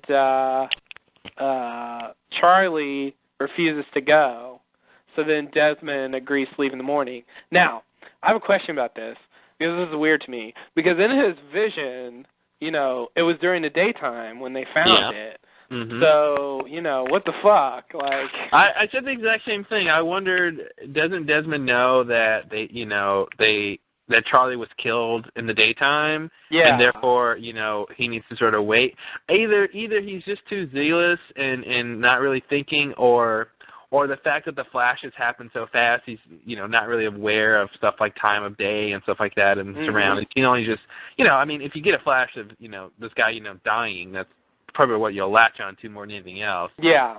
So I'll give him the benefit of the doubt. I mean, I think there's a whole sort of fallacy going on in general about this whole future seeing thing, and you know, what would have happened if they would have went then and not later when it was daytime and all that stuff. But they probably wouldn't have found, you know, Charlie wouldn't have found the little hula doll, which let them find the backpack with the book, because it was dark. They wouldn't have seen it. You know, like, a lot of things probably wouldn't have happened. And I think, and I guess we'll talk about that at some point, is that this idea that sort of fate sort of, you know, has a plan, and, you know, you can change things to a certain degree, but it always sort of course corrects. And maybe that's what that was. Maybe Charlie deciding, you know, to put his foot down and being a stubborn mate. Okay. To be a stubborn mate, that was sort of fate kind of course correcting itself. So I don't know. Or bad writing. Or bad writing. Always option D. Yeah. Okay. So then Desmond agrees to wait till the morning, and that's the end of that. Okay. Next scene, we have a flashback. Desmond goes to visit Ruth, who is Derek's sister, the guy who punched him in the face earlier. And I just wanted to point out, when Desmond first arrives, he says, you know, is your sister in? And Derek says, leave now. But with his accent, it sounded to me like he said, leave no. And so I thought what was going on is that he's like, you know, Desmond's like, is your sister in? And he's like, leave. And then he answered the question, no. Like, I thought that's what he said the first time I watched it. Like, leave. No, she's not in. Like, that's what I thought was going on. Anyway. And now we know what it's like to watch Lost with Justin. Oh, that's weird. Okay. I mean, that's odd, but I've had my share of odd things I thought was going on, so. Yeah. I mean, I guess I had a lot of them in this episode. That one was a really fundamental problem, I think. And, like, it led me to think the plot of this episode was nonsense. Like, at least there's an explanation. Like, I really thought, like, this show is, like, completely lost it. They don't give a shit what they do. It'd be like they found the hatch in the jungle, and then they're like, all right, come on, let's go swim out in the ocean and, like, go in the hatch. Yeah. You know, like, something, like, ridiculous. Like, because I just thought, like, you saw it over the ocean. What are you doing going in the jungle? Like, you're crazy. But, yeah, anyway. So, yeah, there was that. And then Ruth shows up and lets Desmond in. And we learn through expositional dialogue of the first degree that Ruth and Desmond were to be married, and that Desmond had this experience after getting drunk, having a monk wake him up, or not wake him up, but he was there when he woke up, or something like that. He went and got pissed. Yes. Which I love that alternative use of the word. And then when he woke up, Brother Campbell was there. Yeah, here in America, pissed means angry. So yeah. It sounds odd to say I'm going to go get pissed. Yeah. You know, like, Weird thing to intentionally do. But yeah. So he explains that that's why he just sort of abandoned her while they were making plans for marriage and went to become a monk. So that's just sort of a little background on Desmond, I guess. Oh, Desmond, you left me at the altar. Did you? Yeah. I don't know. Yeah, the whole thing was weird. Well, I wanted to know, I mean, it's a very minor thing, but I just wanted to know how long had it been since he, sort of skipped out, and then between when he skipped out and when the brother punched him. Because I thought it was like a while. Because, Desmond had the whole, vow of silence thing and all that stuff, and I thought it had been a while. And, I mean, maybe the idea is the brother just now tracked him down. Yeah. Or something like that, but I thought that was odd. I thought it had been like a couple months. A couple months? Yeah. Would you still be in the mood to go punch somebody though? In the mood? I mean, I think maybe he's just doing it on principle. Like he may not feel the rage anymore, but he can sort of talk himself into it. Yeah. Because he feels like he should do that. Scottish pride. I think they've got the hearts of William Wallace in them all.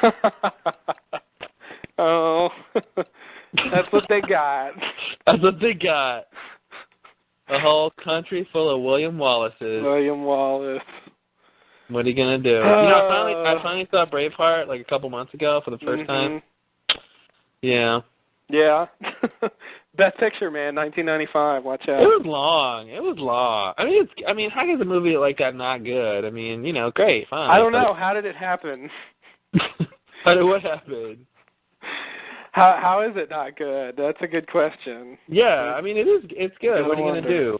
If you have a big epic, I mean, it's got a lot going for it already. So if it was bad, I'd be surprised. But it's not. So let's move on. Okay. So that's that on that scene. It's just one of those little scenes, I guess. Oh, I did have something else to bring up about this scene. I didn't know. I wanted to ask just in general. Ruth looked really young compared to Desmond. Yeah. And I didn't know if the idea that she was just sort of a lot younger than him in general, or they got a younger actress to make him seem younger. I didn't know which one that to make it seem like this backstory was taking place longer than his age would allow, basically. Oh, I see what you're saying. Yeah, I mean, I think this is supposed to be a while ago, but I'm thinking, how long? I mean, she looked like she was in her early 20s at the most. Yeah, she did, and she seemed to be living at home. Yeah. Because her brother was there. Yeah, I think, where do I want to put this? I guess, he meets Penny at the end, so... Yeah, and that's the thing. He meets Penny at the end, so it couldn't have been that long ago. I'm going to say, I think him and Penny were involved for a while. I think it was like 2 years, so maybe 2 years. Then he had like all that shit with the military. I think he was at least in prison for like a couple years. I'm going to say like at most 10 years ago. Wait, the prison thing must have been before the monastery thing then, right? No, of course not, no. Because the prison thing was after Penny. Oh, that's right. Oh, I was thinking the prison thing was before Penny. Oh, okay. Okay. So that's the whole thing. He gets out of jail and blah blah blah. Blah blah blah. Yeah. Then you have your like running around getting ready for the race, and then you have your race, and then you have your 3 years on the island. So I'll give him 10 years. I don't know how old he's supposed to be. I mean, the actor seems like he's like mid to late 30s. Yeah. So in that case, like whatever. It's a little bit off, but maybe he just married, a young. Yeah, girl. Young lass. Young lass. Yeah, she just seemed like really, really young. She did. I agree. She did seem really young. it really didn't help for me that she was living at home. Presumably, like it made her seem really like immature. Yeah, like, are you ready to get married? Like, yeah. What are you doing, honey? Maybe you need to go to a monastery. You got problems, girl. You got problems. She's got her own problems. Mm-hmm. All right, so we can move on. Yeah, I mean, just to look at that house, like, it didn't look like she owned that house, you know? It just seemed like... that didn't look like... I mean, maybe she was just at her mom's house, whatever, but... Mm-hmm. Yeah, it seemed like she lived there. Yeah, it was... I don't think it matters either way, because I don't think that the writers really put any time or thought to where... Because I doubt we'll ever see her again. Oh, me too. Me too. A very incidental character. I think she's just supposed to give background on Desmond and explain why he became a monk and all that. But yeah. All right, so there's that. Next scene, we have Jack and Juliet yucking it up again. Yuckers. You know, ha ha ha, my dad taught me to drink, and isn't that hilarious? Oh, you know, I know we're mocking this scene, but I really like that scene. Oh, really? Yeah, I really like that exchange with, oh, what, I'm using a hammer, what's the big deal? Your dad never taught you how to use a hammer? Oh, no, he taught me how to drink. Well, at least did something. Like, I don't know. Maybe it's just Juliet. I think I'm in love with her now. Oh, everything she does is just perfect. It's like, everything you say is just great. I don't know. If I had the choice, I'd become another. Oh. I'd switch. Wow. Just so I can hang out with Julie. Wow.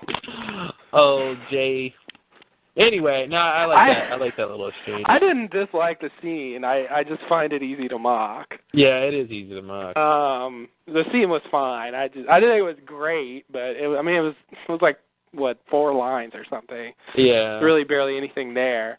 So Sawyer comes over and proposes to Jack a game of ping pong, and so then they go play ping pong. Don't forget about the Lost Lowdown reference. Oh yeah, forgot about the seemingly Lost Lowdown reference. We wish. Right. The Lost Lowdown reference is, of course, the part when Sawyer says the following thing that I'm going to read. Someone's stalling, maybe. So Sawyer walks up and says, "Hope I'm not interrupting. You two arguing over who's your favorite other?" So, yeah. Man, when I heard that line, my heart skipped a beat. I was like, what, are you kidding me? You just played that game. Yeah. And if I didn't know that the script was written and they were in production weeks and weeks ago, I would wonder if the writers really listened to us. It'd be really nice. Hopefully one day they'll get one of the really specific things in there that will have to be from us. Yeah, they can do, I don't know what they could do, but something. It's one of those lines it's one of those like classic Lost, meta lines, like little nod at the audience and stuff, and also with lines like that, it's usually like you wouldn't say that. Like, I don't know, if it were me, like I'm not laughing about the others, at this point. Like I wouldn't feel like you're gonna play who's your favorite other. Like in this situation, like the others are like really like bad people, to them, and like it's not to me. It's not something funny. Like they strung Charlie up from a tree and killed people, and it's just like I don't know, not like kidnapping Claire and all that stuff. Like I don't know. That was Ethan. Ethan. No, I'm kidding. Yeah, and that's the thing. From our perspective, we've seen some fun moments with the others, but from their perspective, well, not that many fun moments.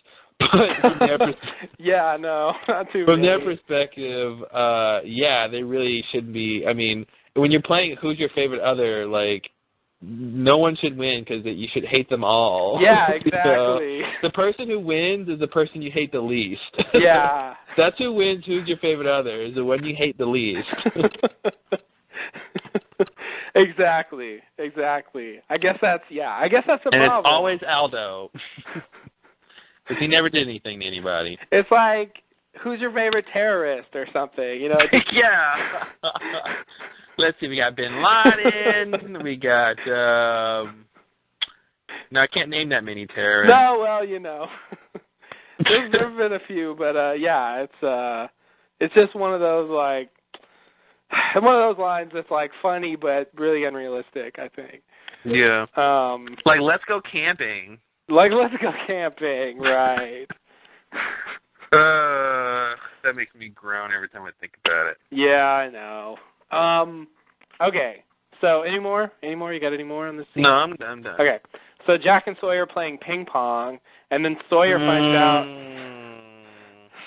I love to watch people play ping pong. Yeah, that's the most interesting thing you can film ever is people playing ping pong. The writers of Lost know that. That's why we get to see them do it all the time. Because it's so interesting. Can you detect my sarcasm? Your what? Oh, exactly. Yeah, I understand your extreme disdain for this sort of waste time plot device. Yeah, and can I say one other thing about the ping pong table? I didn't notice before that it had a huge hole in it on Jack's side in this episode, and how anyone can play on that table and think the game is fair is beyond me. Because it shouldn't be fair, because all Sawyer has to do is hit it where that hole is, and, you know, what is Jack going to do? Mm-hmm. Actually, it should be out of bounds for Sawyer because it didn't hit the table. Mm-hmm. So, but it's within the bounds of the table, but it didn't hit the table. So, I don't know who would get the point on that. I guess they shouldn't just play on it, huh? I guess not. Just give it up, guys. All right, so go ahead. So, then they get in this little conversation, and Sawyer finds out about all this Kate stuff, that she saw Jack and Juliet together, and that was right before she came in to have sex with him. So he does a little deductive reasoning here, I think, about what was going on there. Yeah, I think that part, this scene played out really strangely to me from a writing perspective because, we've seen this kind of scene before where a character does something for some reason and then some other character sort of through a third character figures it out, why they did it. But it was such a loose, such a tenuous. What am I trying to say? Tenuous at best. Yeah, it wasn't very meaty, if I can use that word. Mm-hmm. Like usually the explanation for why somebody would do something like that, it's obvious. Like once the Sawyer type character figures out what happened, the chain of events, it's really obvious why they did that thing. Yeah. But it was like, oh, he saw them eating, she saw them eating. Oh, that's why she slept with me. Like to me, that's kind of a weak connection. Although that's what happened. Yeah. But so I either feel like Sawyer's being like really. Like, I think in most cases, Sawyer would have sort of been jumping to conclusions.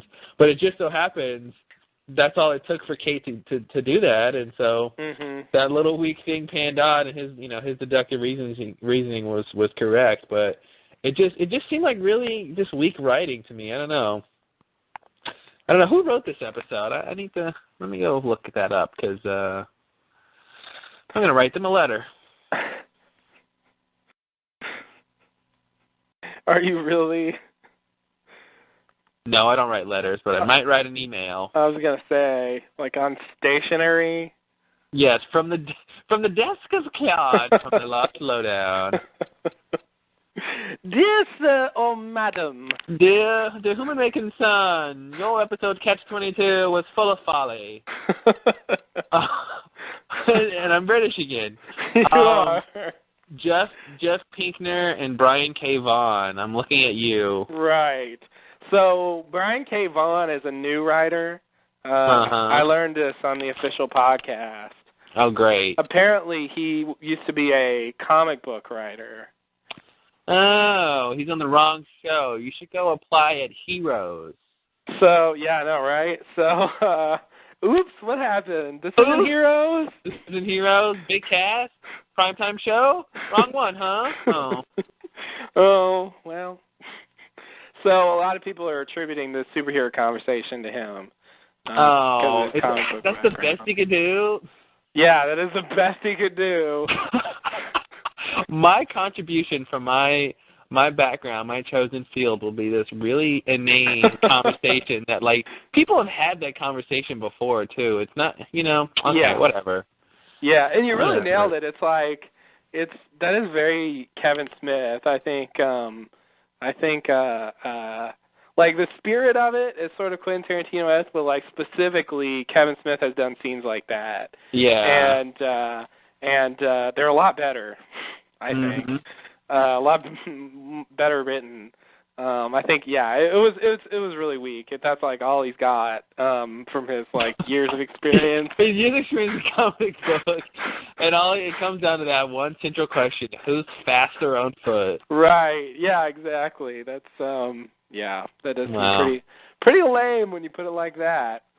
But anyway, he's a new guy, so. You know what's funny? I was just looking up who wrote, these episodes, and Jeff Pinkner, co-wrote this one. Mm-hmm. He also co-wrote The Glass Ballerina, Not in Portland, and The Man from Tallahassee. Oh. Now, what's interesting is that he co-wrote The Glass Ballerina with Drew Goddard, and they both wrote The Man from Tallahassee too. Mm-hmm. So, a crappy episode and a good episode. Interesting. Interesting. And Not in Portland was good. And Not in Portland was good, but that was with Carlton. Jeff Pinkner co-wrote that with Carlton. Carlton, so, what are they going to do? Yeah. It's Carlton. Yeah. I think he knows. I don't know, Carlton. I think we should shut up. I don't know. Carlton, I think they should go camping. Yeah, you're fired. Yeah, that's must be weird co-writing with Damon or Carlton. That would be, I don't know, if you wouldn't feel like your input had as much value. I don't think. Yeah, you're like so not on equal footing. Yeah. Well, and I think that's part of the job of a showrunner is to make the writers feel that they do have that they are a valuable part of the team. Because they are, they are. But what are you gonna do? But like that, all they can really bring, I think, basically fundamentally is sort of like littler, smaller things.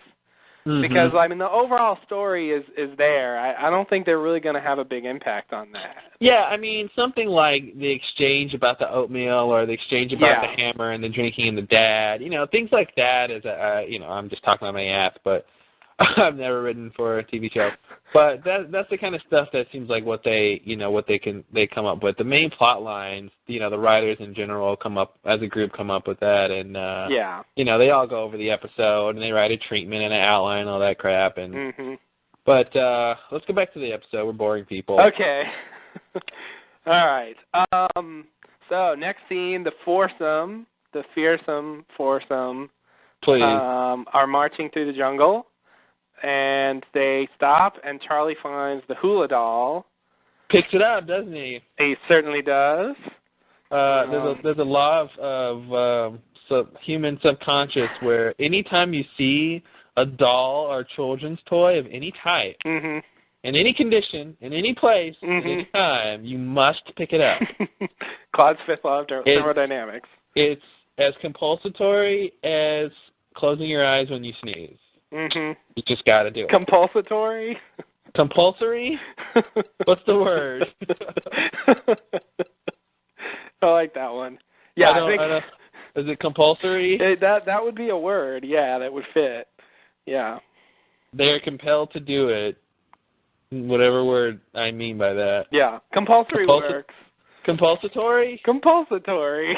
This is like a place. This is like a place you go to do something. It is. Yeah. I'm gonna go do something at the compulsatory. Oh, okay. I thought you meant like compulsatory New Mexico, a place where people go to find themselves.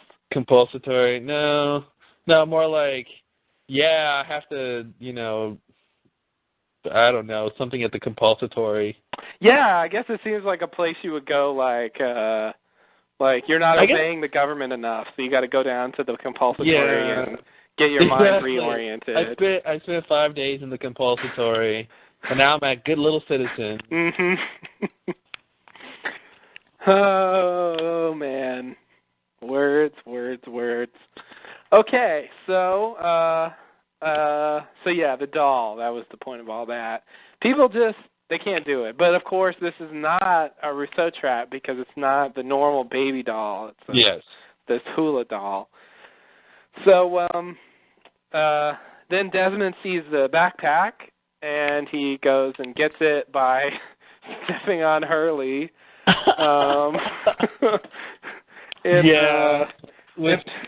was weird. In a move that I thought was sad and demeaning, it sort of reduced Hurley to like a stump. Yeah. Like a step stool. Yeah, like here, like it's just I don't know. Yeah, I mean, if he would have done that to Charlie, he probably would have broken his back. I know. Oh God. Yeah, I agree. And and he's like, ow, or whatever, and Desmond just sort of hops off and carry on. It's a very strange little thing. But anyway, he gets the backpack, and he pulls out Ardil 22, which is Catch-22 in Portuguese. If you want to look that up. Ardil, I actually looked it up. It actually means something like ruse or trick. So whatever. It's not a precise translation, but anyway. That's weird. Mhm. Seems like they should have just translated the word catch. Yeah. No. But it seems like they sort of translated the whole meaning. Yeah. Yeah. Huh, interesting. Maybe the Portuguese phrase for Catch-22 isn't Catch-22, obviously. Mhm. It's something else. I don't know. It's a book title, so what would you do? I don't know. Yeah, I mean, the phrase came from the book title, so, it's doubtful that they would have that phrase, somewhere else, just out of nowhere. Oh, the book title came first? Yeah. Oh, okay. Yeah, I think. That's what I've heard. My sources are saying that that's where the phrase came from. Wikipedia? Yeah. No, okay. I'm actually not looking at anything. That's what I've heard. Oh, okay. I'll buy that. That sounds right. So anyway, pulls out the book, and then they pull out the satellite phone, which, Which is really, really high tech, I got to tell you. It had like this touch screen thing and like... Yeah. There's a whole thing on the internet about like the fact that it very vaguely looked like the new iPhone that's coming out and the whole thing about that. And it conveniently dies on cue, which is a surprise to no one. Like, at this point on the show, I'm so beyond getting excited about rescue. Like, there was a point in the early days, like I think even when they built the raft, that I was like, yes, like I felt like some hope about getting off the island. Like I was sympathizing with them on the attempt to sort of get off the island, And so I actually like felt, that was a goal to attain and like sympathize with them on that. But at this point, like I am so completely unmoved by this like thing that could like they could make a call and like tell people all kinds of stuff like instantly, and I'm just completely like indifferent to it. It's like because nothing's gonna happen with it. I know, like it died.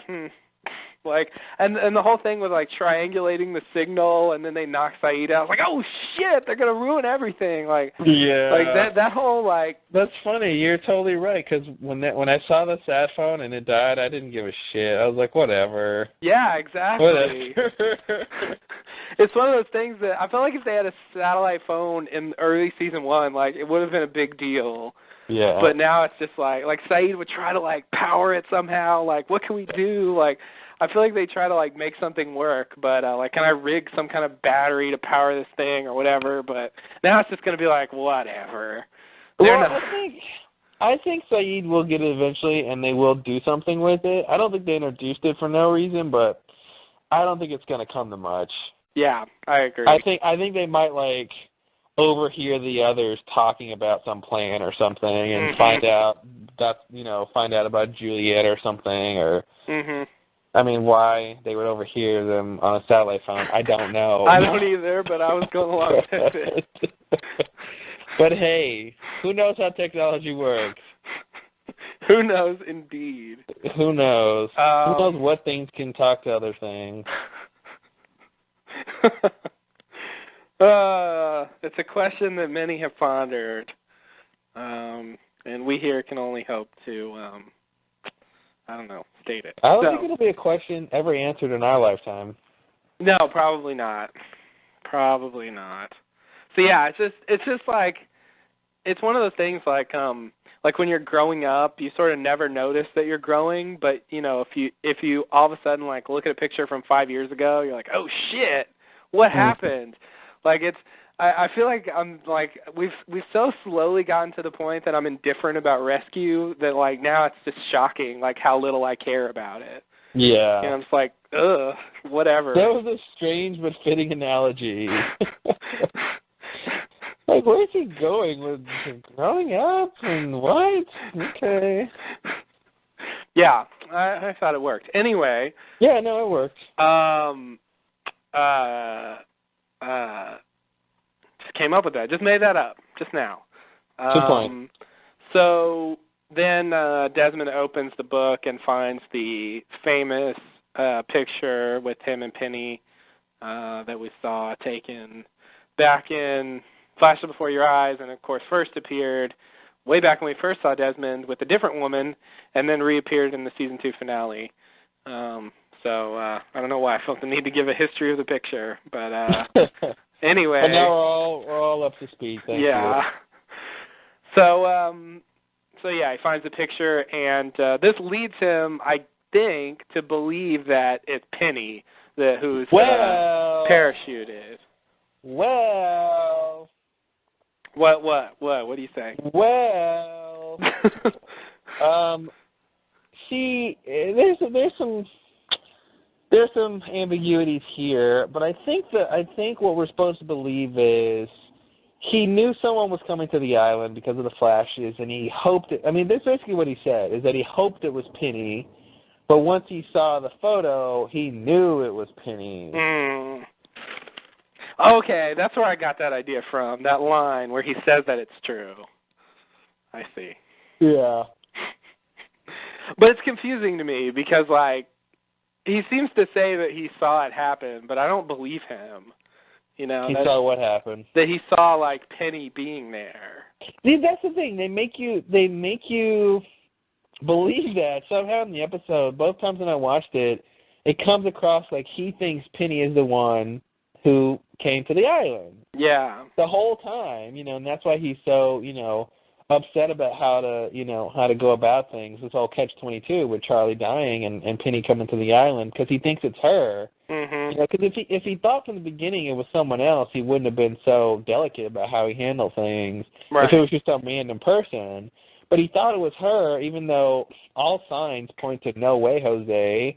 Like, why would he think Penny would be flying a helicopter and parachuting to the? I mean, is she like Rambo Penny? Like, jeez. Does she have some skills we don't know about? I don't know, but that sounds like a good spin-off show. I could see her like parachuting in to demilitarized zones and taking out terrorists with AK-47s. My name is Penelope Widmore. Explosions in the background. What? explosion in the Oh, background. of course. Walking You'll have to away do better. like from an explosion indifferently, it doesn't phase Yeah. her anymore. Like shit's just exploding behind her and she's just walking, no problem. She's like, you'll have to do better than that, Mendoza. Mendoza.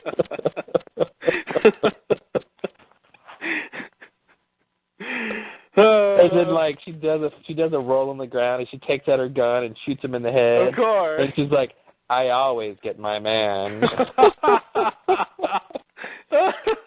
Dude, I could so write a crappy, lost Rambo Penny spinoff. Of course, the perfect, 80s action movie, catchphrase thing. And she, blows the smoke from the barrel. No one in the 80s could shoot someone without a quip. You're about to shoot him and you don't have a quip, you can't shoot him. You got to wait. You can't. Until you get a quip. If you shoot without a prepared quip, you will miss. Exactly. You'll miss until you figure out something to say, and then you'll make it. Mm-hmm. I always get my man. Oh, God. That's good. Oh, shit. Oh, man. Rambo Penny, we need you in the Congo. You can't afford me. Oh, God. That's never stopped me before. Oh, Quentin, you're so droll. And then they cut to them rolling around in the dirt. Quentin St. John.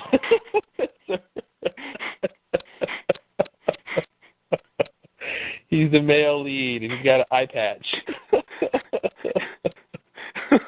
Eye patch and a hairy chest. Mm-hmm. Of course. Quentin St. John. Yikes! All right. Wow. I got my pilot idea. We got a lot out of that little thing. Yeah. Wow. Yeah. Well, I can't wait. I'm looking forward to reading it. Sounds interesting. Yeah. I will. I'm not writing that. Oh, I will. Yeah. There goes my enthusiasm. All right. So, next scene, we have Kate washing her neck. How sexy can she be? That was the grossest thing I've seen in a long time. Because she's washing it over the water bucket. Mm-hmm. And all of her dirty neck sweat is going back into the bucket. Oh. I mean, I hope that's not the drinking water thing. Maybe that's just where you wash your hands or something. But she was just dripping it back into the water, and I was like, that's just gross, Kate. And it made me wonder how much latitude do the actors have for scenes like that? Because I'm like, if I was the actor, I'd have been like, does it make sense for me to be over the water thing? Can I throw some water on me and walk away or something?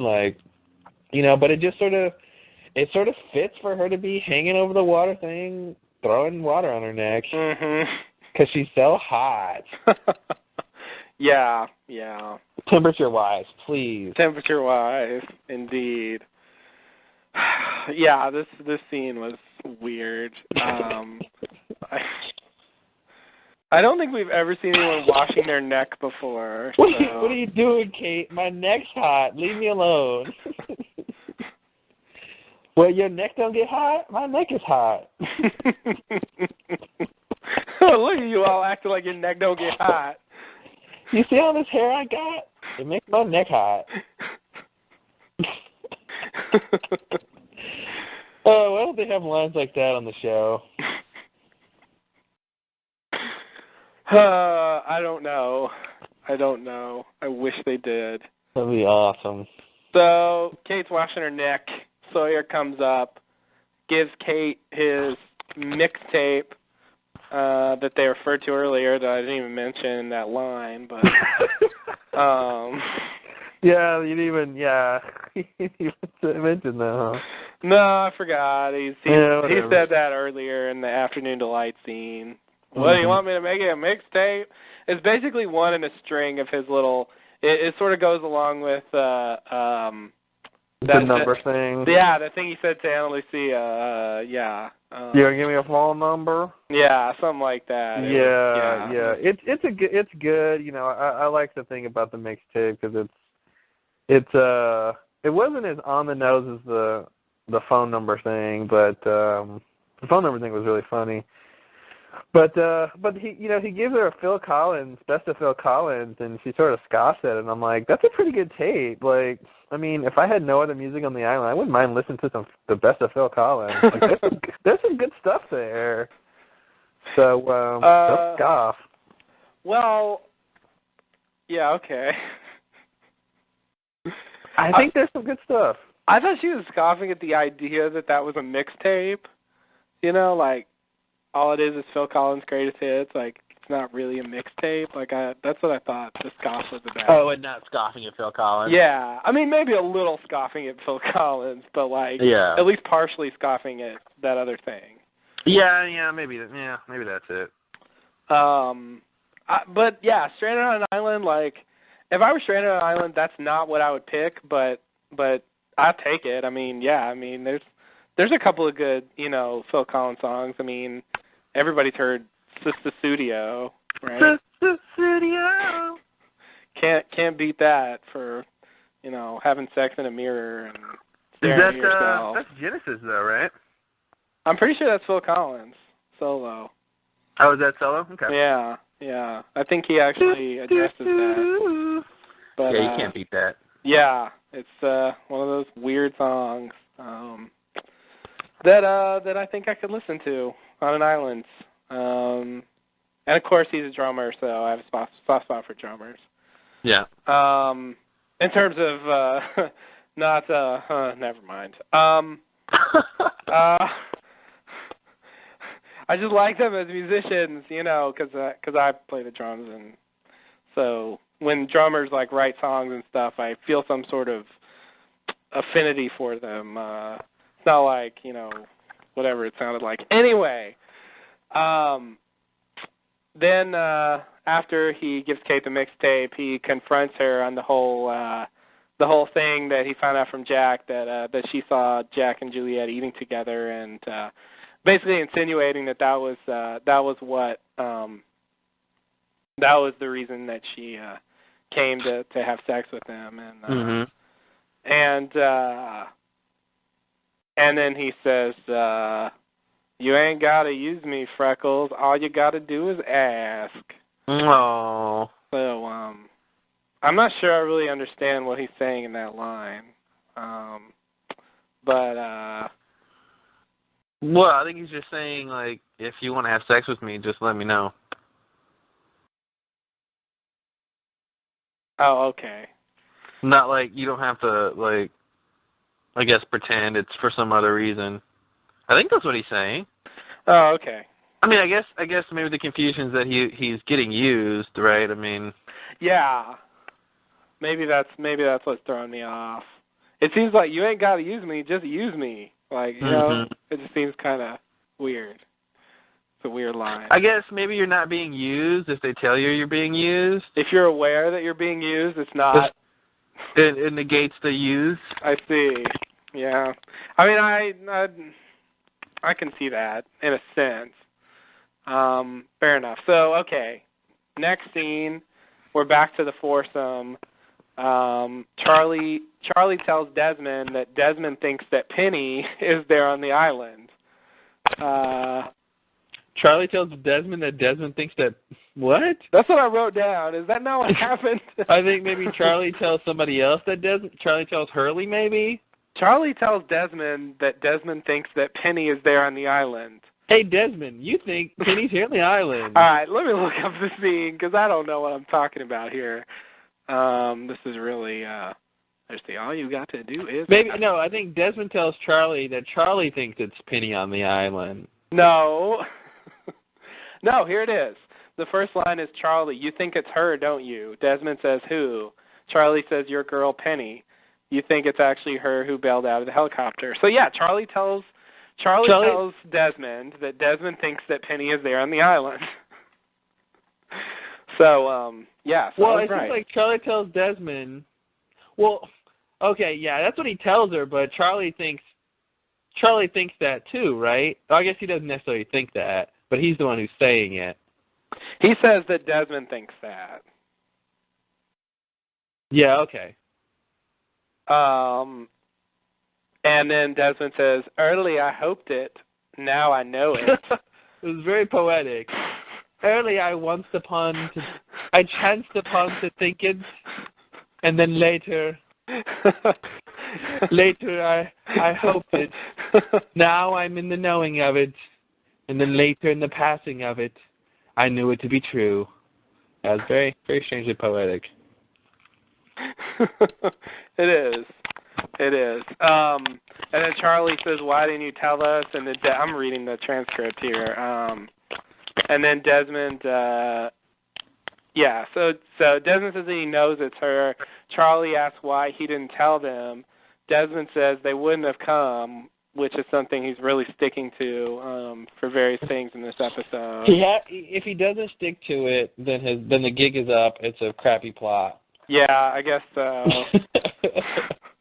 Because it's a crappy plot anyway, and if he's shaky on that, we'll know it's crappy. Yeah, if he's like, then it's over for him. And then Charlie says that he would have come. Of course he would have come. And then Desmond sees Charlie, a quick flash of Charlie dying again, and then it starts raining.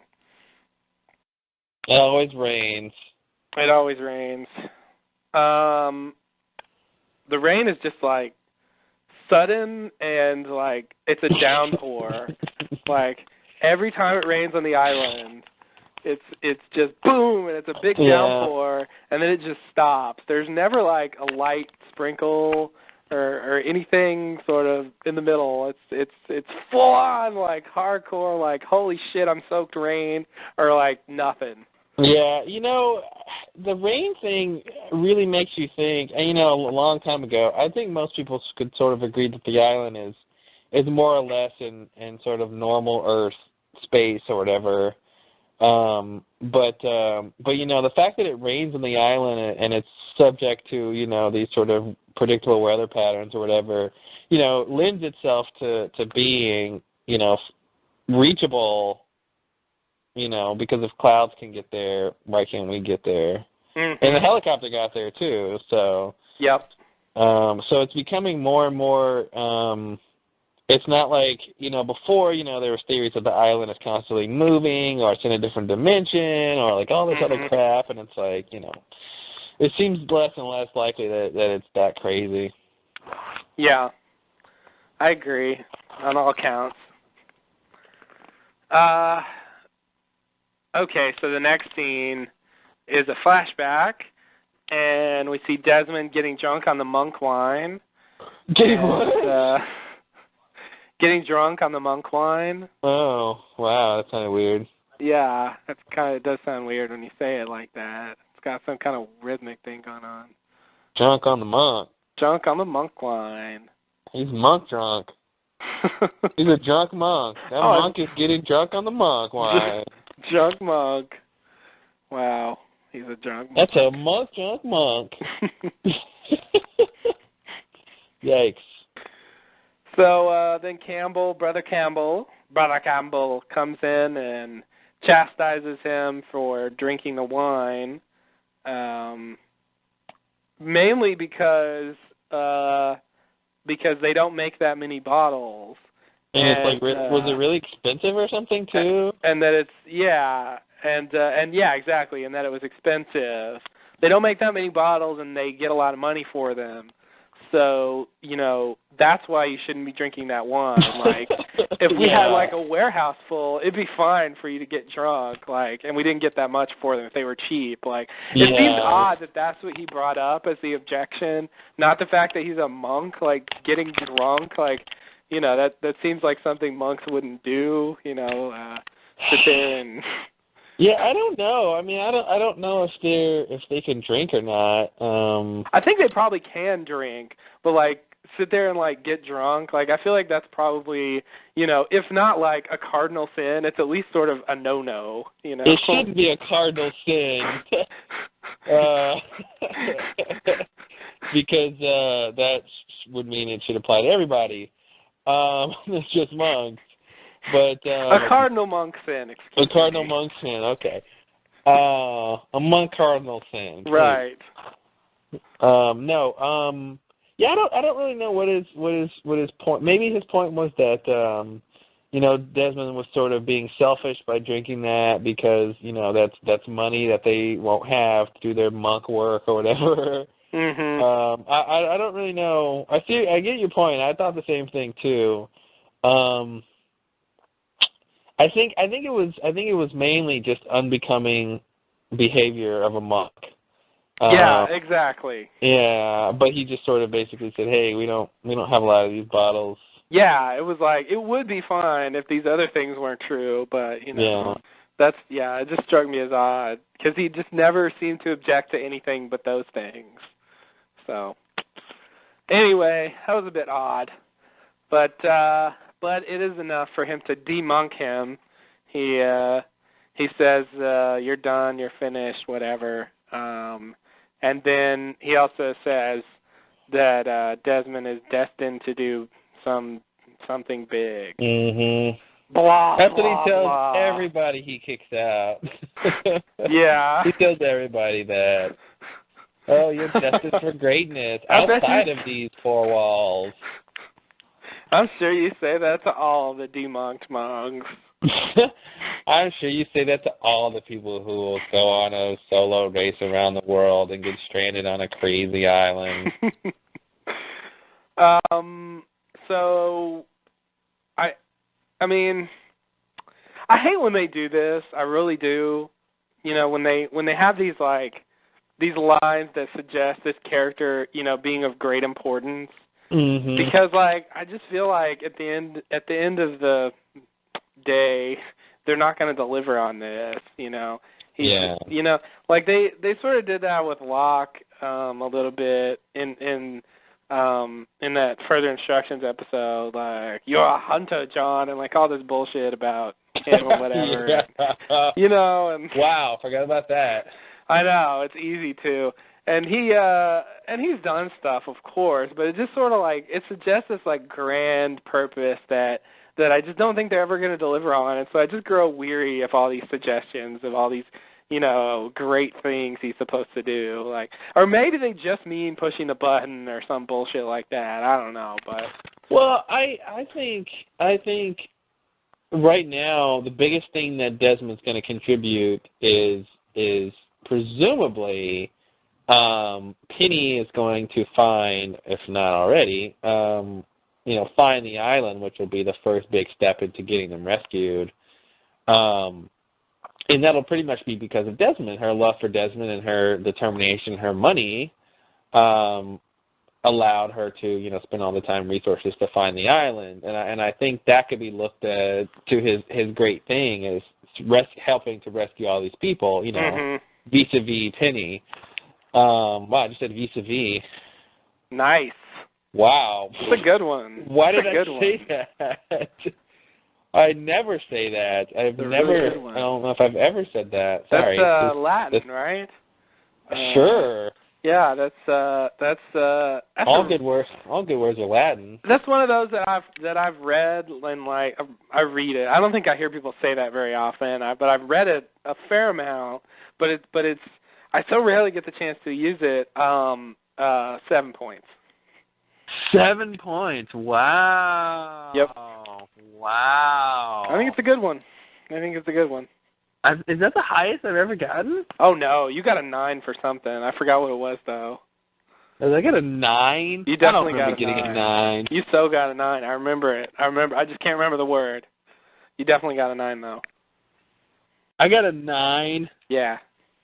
Huh, I gotta figure out what word you that pulled was. out a crazy word. Maybe the fans can help us. Oh, was it it wasn't ethos, was it? No, it wasn't ethos. That one did fetch you a high score, but I don't think that was your 9. Anyway, so yeah, I sort of think at this point that's what all this sort of great thing he's going to do is just sort of, it's not that he's going to do it, but he's going to, be a part of it, which is help get these people rescued, presumably at some point, not anytime soon. It's plausible. I said pushing the button because of the thing Miss Hawking, who appears in this episode in the badly photoshopped picture, says, pushing that button is the only great thing you'll ever do. Mm-hmm. So, yeah, based on that, that's where I got that whole thing from. Yeah, but was that really a great thing? Well, I agree, was but crazy anyway. It's one of those things where if the writers write that, I'm like, okay, I guess I guess I'll sit here and believe that was great, even if I don't think it was. Well, but then don't forget, there's the thing that the writers can do where somebody else tells Desmond something else that's great that he'll do, and he goes, no, I've already done my great thing, and they go, you're wrong, Desmond, you're wrong. And then, there's something else. I mean, that's the cool thing about writing. You can say something. I mean, we talked about that earlier, that sort of revisionist history, Yeah.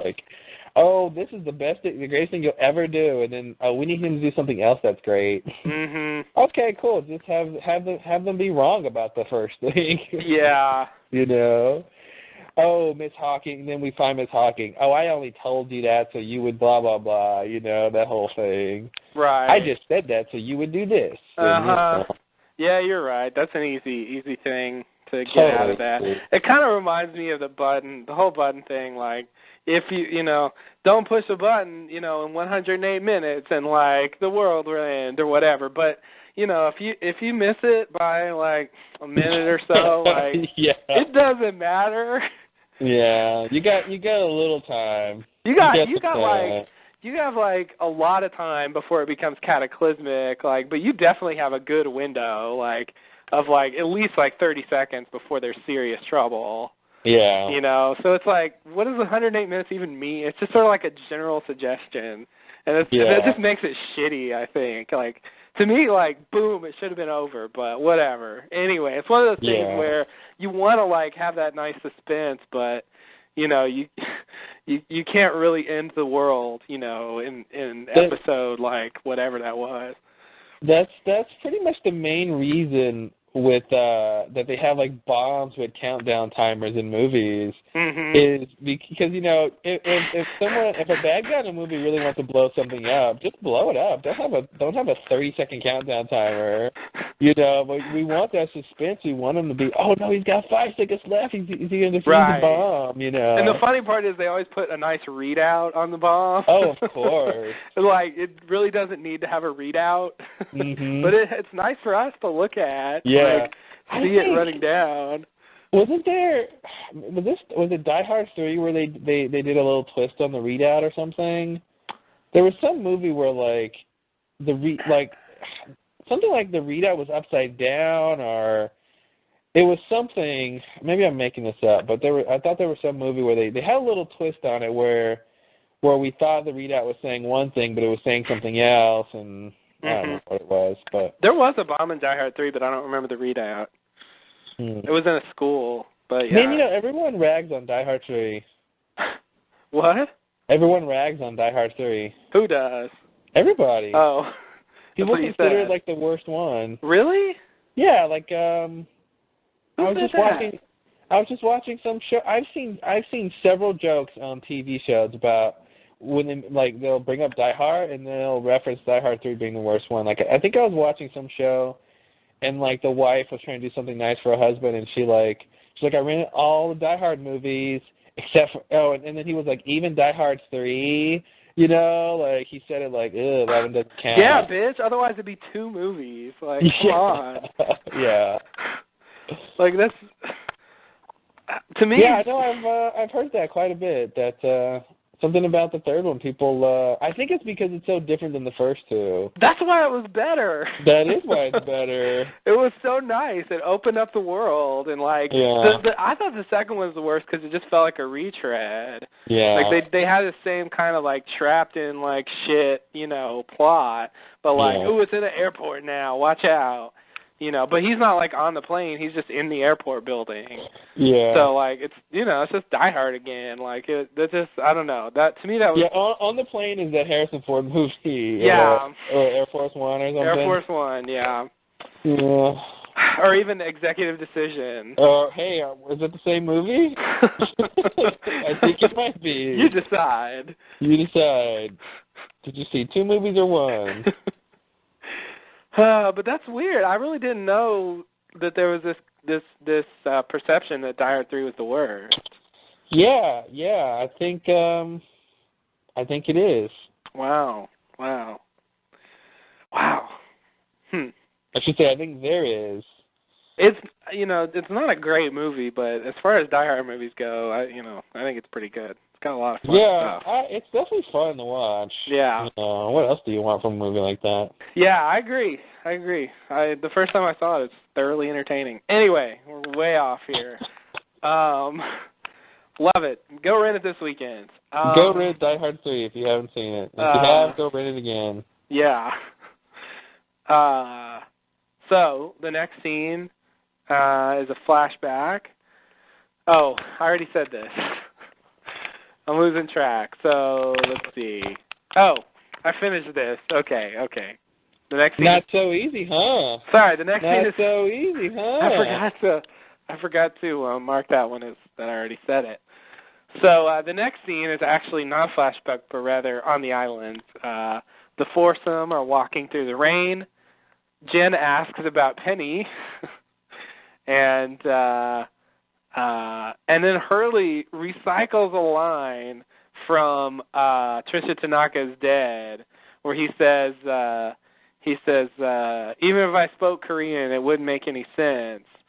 And the line in Tricia Tanaka Was Dead was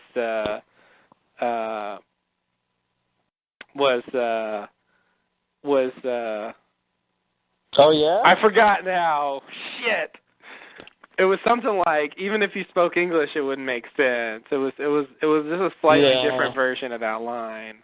Yeah, I know what you mean. I don't even want to bother looking it up, but it was recycled. I thought that was kind of lame to try to lame use that. /cool. Try to use that joke twice. Yeah, I guess. Yeah, /cool.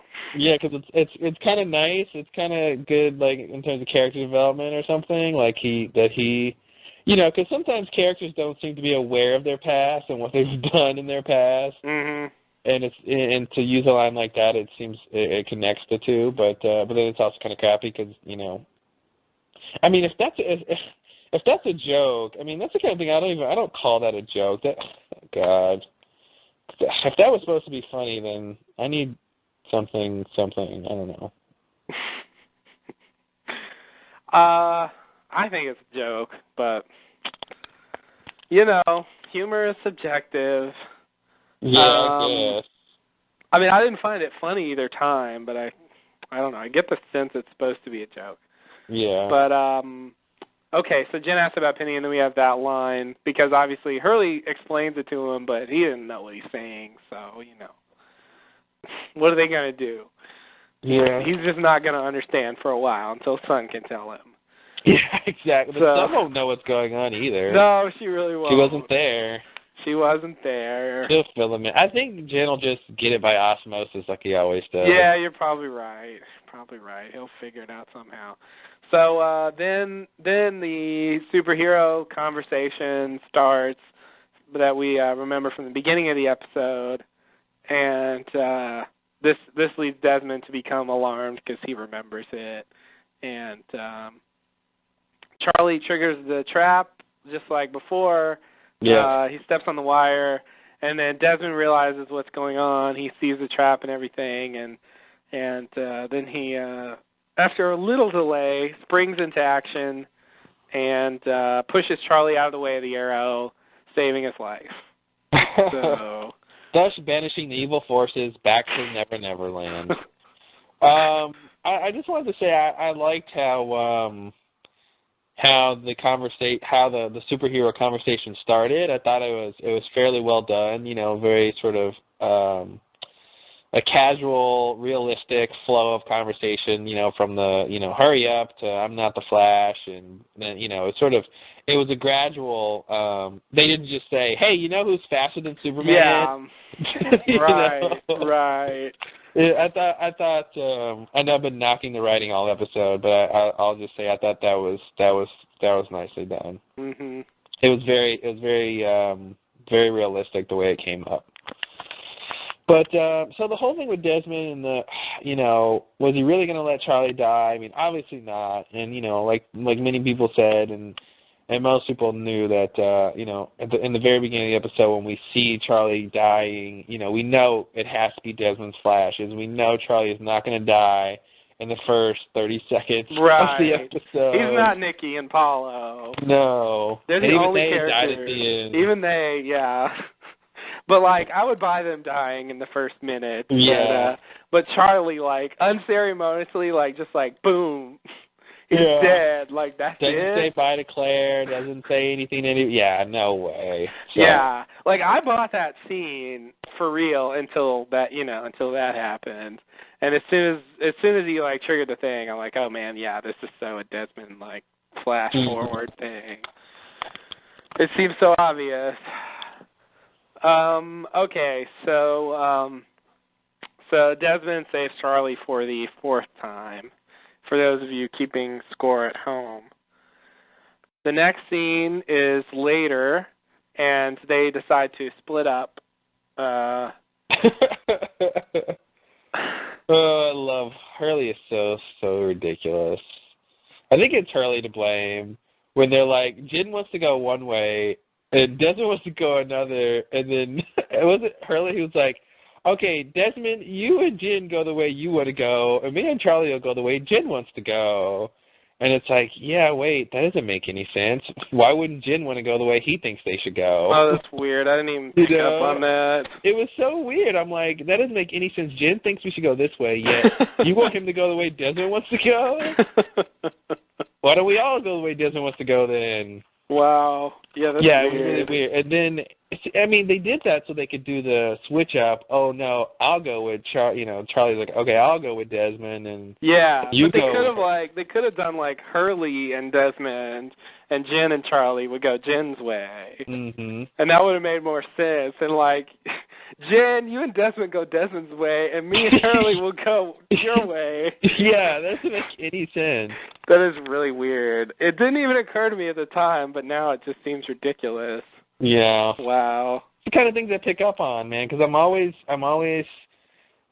figuring out, because once they split up, I'm like, oh, okay, well, Charlie needs to go with Desmond, right? And then when they're like, okay, Charlie, you go the other way, I'm like, oh, really, huh? Oh, Jin's not going to go his way, huh? Mm-hmm. And then, of course, they fix it and they go the right way. And I don't know why they couldn't have just, all they had to do was shuffle a couple of people and then it would have made sense. Yeah. Whatever, guys. What were they thinking? I don't know. So, but yeah, it does give us the opportunity for Charlie to say, no, I think I'll go with Desmond. A move that makes sense since, he's the guy who's saving your life all the time. At a certain point, you kind of just want to be around them. As long as they continue to save your life. Right. And not hesitate like some Scottish people we know. But if you don't stand by him, you're gonna die no matter what. So if he lets you die, then whatever. But at least you have a chance. Yeah. So So anyway, they split up. Desmond. Damon's in the episode. Hi guys. I don't have any pants on. A really shocking development. Yeah. Yikes. The man behind the curtain is Damon. Literally. Wow. Yikes. Vincent runs out and yikes. Yeah, I want to say Damon. Here's what happened. I was a little lazy in this part of my notes, and I wrote they split up. D and C and J and H. Damon and Carlton. And I see D and C, and I want to say Damon and Carlton exactly because I've written that before. Yeah. So so that's fucking me up. Desmond and Charlie in one group, and Jen and Hurley in the other group. So they split up. Jurley. Ew. And Hin. And Chesman and Darley. Right. Darley. Oh, Darley. That sounds really obnoxious. This is like a really obnoxious name. This my name is Darley. God, that sounds really obnoxious. Wow, you're judging Darley and you've never even met him. Well, because it seems like Darley is kind of like Darlin, you know? And it's like, oh, I'm Darley, like, and it's just, and it's, you know, a made-up name, and it seems very pretentious and very annoying. Yeah. And if there's any Darleys out there, I apologize, but that's my feeling. Sorry, so. Darley. Prove me wrong, girls. Prove me wrong. Oh, Darley. Wow. Yeah, don't. That is a weird name. You know, it's not a weird name. Hey. That's how you got to do the segue. Hey, you. I'm trying to teach you how to do it. Oh, okay. I see. That's what you got to do. I thought you were commandeering the podcast. No. I'm trying to show you how to do a segue. Okay, gotcha. So you know it's not a segue. That's weird. Nice. That's a good one. No, it should have been. You should have been. You know, it's not teaching me how to do a segue. Mm-hmm. That's really where the juicy part is. I see. What I did was some kind of weird meta thing. It was close, yeah. You know, it's not a segue. This segue. I don't know. Anyway, so this gives the opportunity for Charlie and Desmond to have a little talk. A little tete-a-tete. Again, along the lines of the conversation they had at the beginning of the episode. Charlie confronts Desmond about the fact that he believes he knew about the arrow trap. You said duck. And then, what? Nothing. And then Desmond says that if he told Charlie the truth, he wouldn't have come. Yeah, love that. I've heard this before. But what if I would have? But what if you wouldn't? And what if I didn't? And what if he does? The end. That's what happens. If I did what makes sense, then something. Yeah, they should. I think for once they should do what makes sense and then see if that's true. And then if it is true, we'll never again have to wonder. You know, but it's like sometimes you got to take the road less traveled just to see. I agree. It'd be nice. It'd be nice for a change. Like, why didn't you lie to me about the fact that I was going to die? Like, well, I don't know. It seemed like the rational thing to do. Yeah. See, Charlie, I told you the truth instead of lying to you, and look where it got us. And it's like, yeah, Desmond, you're right. It would have been better if you would have lied to me from the beginning. And then we as an audience would be satisfied in situations like this. Yep.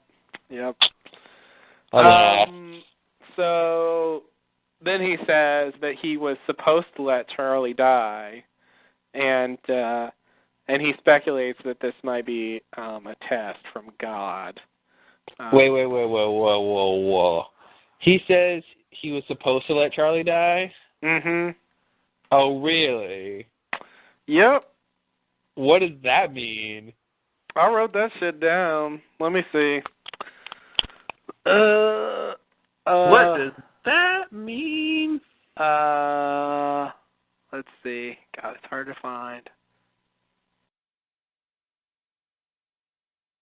Oh. Yeah, he says that. He says that exactly. Yeah, I was supposed to let you die, Charlie. He goes, the flashes don't happen exactly how I saw them. The picture changes. I was supposed to let you die, Charlie. That seems like a jump in logic to me. I'm not really following what he's talking about here. See, that's the thing. Okay, if the picture changes, then that really calls into question a lot of what's going on in this episode. You know, the picture shouldn't change. Yeah, I know, but it does. And maybe that might explain par avion, the whole bird thing. You you know, like, you know, the idea that, oh, Charlie was going to get this bird way over on the other side of the island for you, blah, blah, blah, and all this other crap, and, right. you know, him shooting the birds. And if the picture changes, that's fine, and they should tell us that up front. Right. Don't make us guess. Okay, so the picture changes, which for them, it's easier for the writers if the picture changes. Oh, yeah. You know, because they could be like, oh, crap, we wrote ourselves into a brick wall, or we wrote ourselves into a corner. Oh, well, the picture changed. Hey, the picture changed. Look at that. Look at that. Now we can do whatever. You can just drive right through the wall. See, when he says, I was supposed to let you die, unless he had a vision of himself just standing there watching Charlie die, I don't know why he would say that. Yeah, it is a weird thing to say. You know, and to me, it's not good enough just to see Charlie die, because who knows, you know, in that time frame, maybe Desmond wasn't watching or whatever, you know. And you know what's fucked up? Like, now that I think about it, like he's in the version of the Flash that we saw at the beginning of the episode, like, Desmond was completely unaware of what was going on. There was none of that, like, oh shit, Charlie's about to die, like, nonsense. Like, it just happened. Like, you think his future seeing would account for the fact that he can see the future, you know, but it doesn't. Like, in what he saw the future, he had no idea what was going to happen. And you know, there's something wrong with that. Because it's not taking into account the fact that he can see that. Well, if it did, it would. That's the thing. It's like the chicken and the egg almost. It's a recursive thing where if his future vision takes into account the past, then the past needs to take into account future, and it's this like recursive loop thing that never stops or starts, and it's just, you know, it's just a bunch of mess. You know, what they really need to do is just, I wish they would, like, write down the rules of which they're working with here. Yeah. Because that's the thing about this time travel and seeing the future, is that there's all kind, you know, there's no hard set rules and how it's going to work. So we don't know how it's supposed to work. But, you know, this idea that the picture changes is an important clue. I mean, I guess the idea is that he saw, and I guess we're talking about it now, so, He saw a vision of the future, right? Not necessarily how things were going to happen, but how things could happen.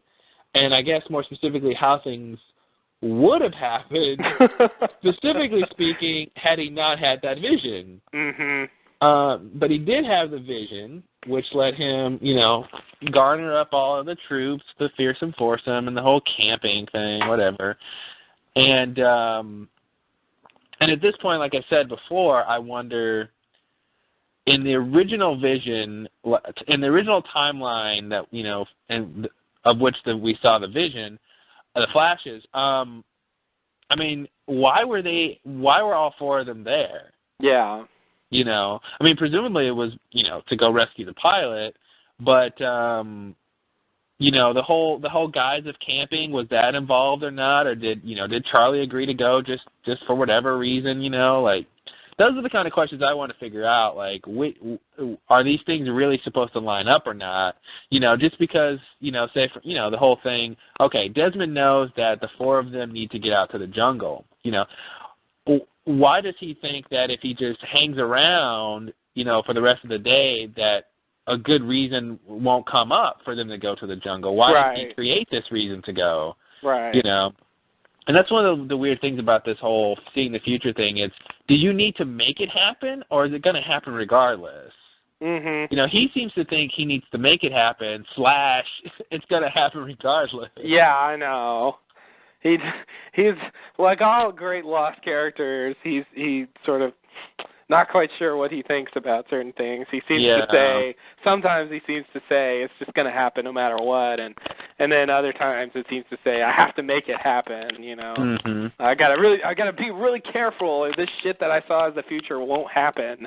Like, it's like whatever. But like it's just bothering me that like he can save Charlie and sort of change, you know, the future so he saves Charlie, and then his future seeing corrects itself to some other death for Charlie, you know. It just seems like his future seeing could take into account the fact that he can see the future, and that he should have seen himself saving Charlie because he saw himself saving Charlie. Yeah. But then what would be the point of that? I don't know what would be the point of that. It just seems like that. Because you're saying he's saying, what if he would have got a vision of him saving Charlie? Like, it seems like that's what should happen. Like, the fact that he's, like, changing it, like, it seems like his future thing is just crappy. Like, it's this weird thing that, like, might happen but probably won't because they're showing it to you. Like, yeah, I think that's pretty much what it is. It's pretty much this is the future. This is what's going to happen if you don't do something to change it, basically. Yeah. Like at the very instant before you get these flashes, this is what's going to happen. For maybe Hurley would have come up with a camping idea on his own and come to everybody and said, "Hey, let's go camping." And then they went to go camp, and then they saw the helicopter, and that's how they originally get out there. Mm-hmm. But now that Desmond is trying to get everyone out there, he's the one sort of being the mastermind behind everything. I mean, I really think that's how you have to look at it. Is that it's one possible future, and obviously it's going to change because especially when it has to do with Charlie dying, because they're not going to let him die. To me, the biggest problem in this episode is the idea that this whole catch-22 crap, and this idea that, like, Desmond thinks if he doesn't let Charlie die, then Penny won't come to the island. But I feel like at the point to which, the helicopter's already crashed and the pilot has already landed, he should be safe to change whatever he wants, because it's not like saving Charlie is going to make the helicopter uncrash. Mm-hmm. He should be safe at that point, with changing things, right? That's what I don't understand. I don't understand why he thinks he has to see it all the way through to the end. Yeah. When he's already, at a certain point halfway through, he's already gotten what he wants, which is the pilot on the island. Right. Whatever he can do that would actually impact that situation is already done. Yeah. That person's there and that's it. You're not gonna. Yeah, and let's not even ask why he would think that anything he did on the island, anything that he did on the island would impact the helicopter landing on there or not. Yeah. Why would he? I don't know why he think. I mean, what does he think he could do? Like, oh man, if I start this campfire, then the embers will go and rise up, and then it'll rise so high it'll go into the helicopter engine and cause it to overheat, and then that's why it'll crash. And I mean, maybe he thinks that, but yeah, embers don't fly that high, buddy. Not my embers. No. Why are you making fires? I know where you live. There's a no bonfire ordinance in your city. I don't know about that. I think it might be legal. No, can you burn your trash in your backyard? Maybe. I don't know. It's always a weird thing. Yeah, it is a weird thing. Just burn it. Just burn it. If you burn it, it disappears. Yeah. That's the Pyromaniac's credo. Pyromaniac serial killer. Just burn it. And never thermodynamics. Exactly. Some might say they're all the same. I think I should be questioned by the police right now. I'm growing suspicious.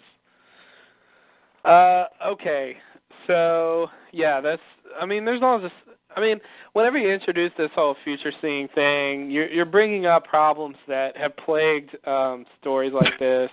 Plagued mankind, please. And mankind. This is a collective problem that we all must endure.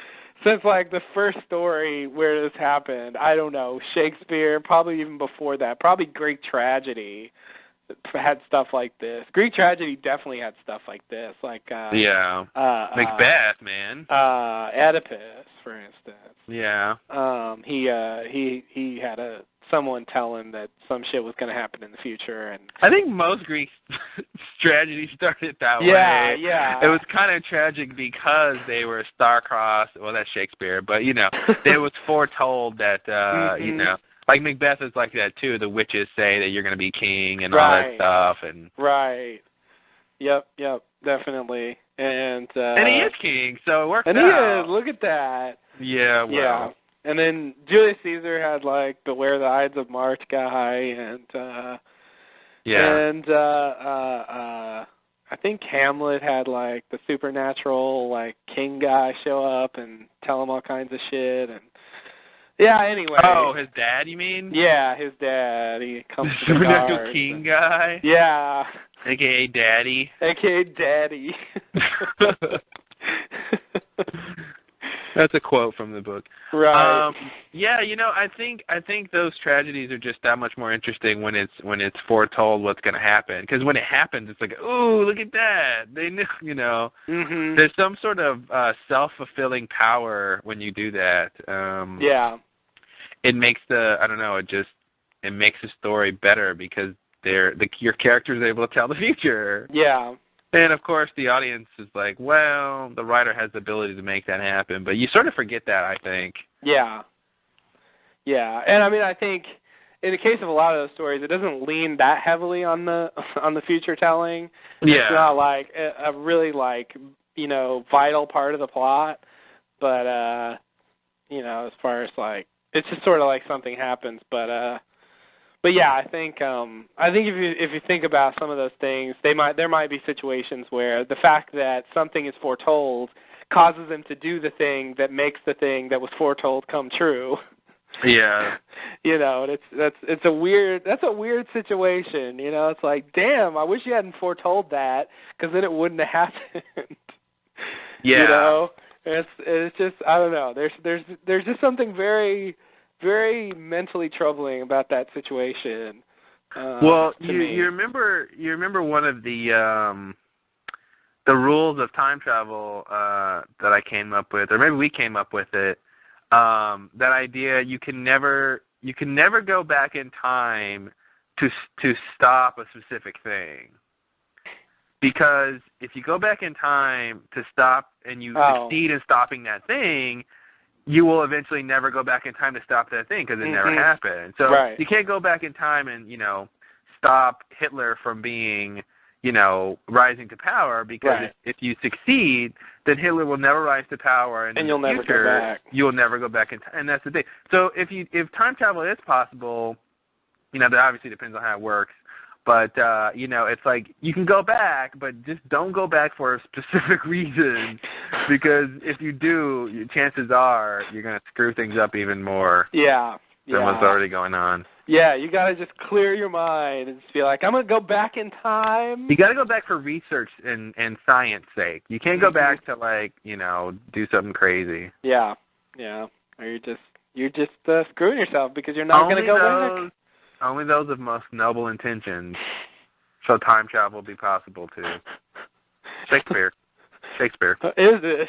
Shakespeare. Interesting. Hadn't heard that one. Yeah. But you're definitely the expert on obscure Shakespeare quotes. I am. I won that contest back in 2005. Wow. I didn't even know. Oh, really? Mm-hmm. The Massachusetts Shakespeare Convention? Oh, I was there. I just didn't know that you won that award. Yeah, it was back in Conference Room B. Oh, shit. At the convention center, yeah.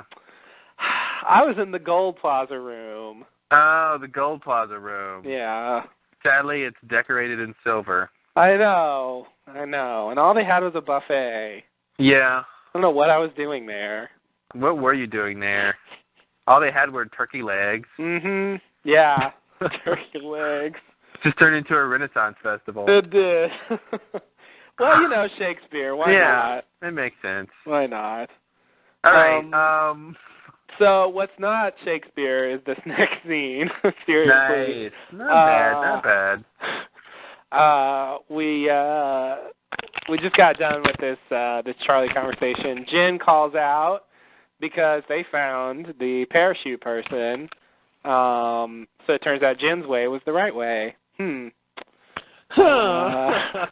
I forgot about that. That's interesting. It's kind of curious, considering it seems like, I don't know, it seems like Desmond would be better at picking the way to go, but I sort of thought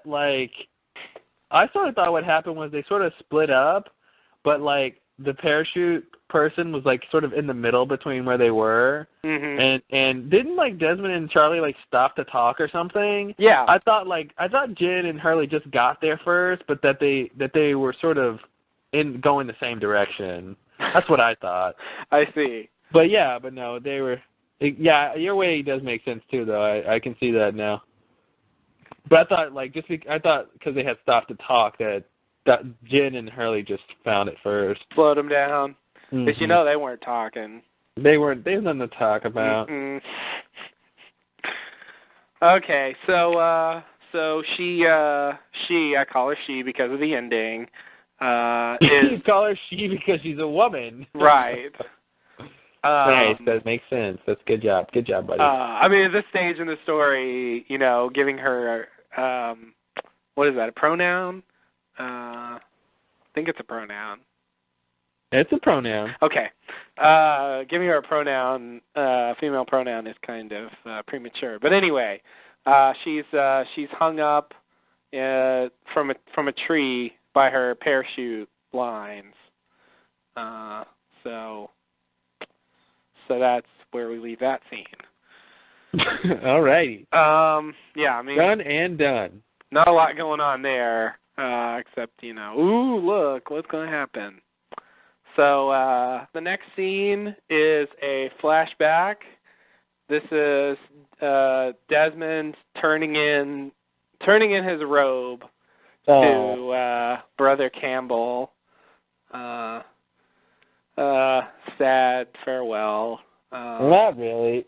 I don't know. It didn't seem that sad. Brother Campbell's like, you can go. You're on the bigger, better things, my buddy. Yeah. See you later. Yeah, you're right, but I don't know. Something that should be sad, or seems like it should be sad. Yeah, it just seemed like Desmond was there for like a week or something. Yeah, it did. It didn't feel like he was there that long, and it's like one scene. This is what I referenced earlier. It's like 2 scenes ago, I was the best monk you've ever seen, and now I'm the biggest disappointment of the entire history of monkhood. Yeah. And it's like, what happened?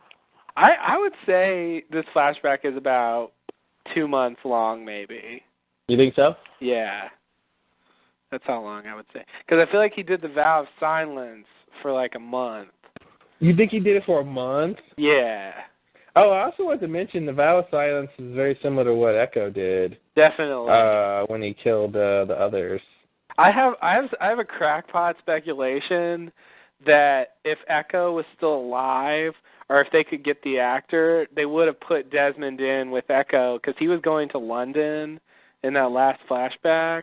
Oh. So my crackpot theory is that they would have put Echo in this episode if if he was available or whatever. Interesting. Yeah. Just a little theory of mine. So anyway, he turns in his robe, and we see a little brief glimpse of the worst Photoshop job that I've ever seen on a professional TV show. Yeah. Where we have Brother Campbell standing next to nothing, and Miss Hawking plastered in the middle of that nothing in a photo that looks like it's just a capture or something from a scene she did, maybe in that episode that she was in. Flashes Before Your Eyes. Flash Before Your Eyes, season 3, episode 8. Mm-hmm.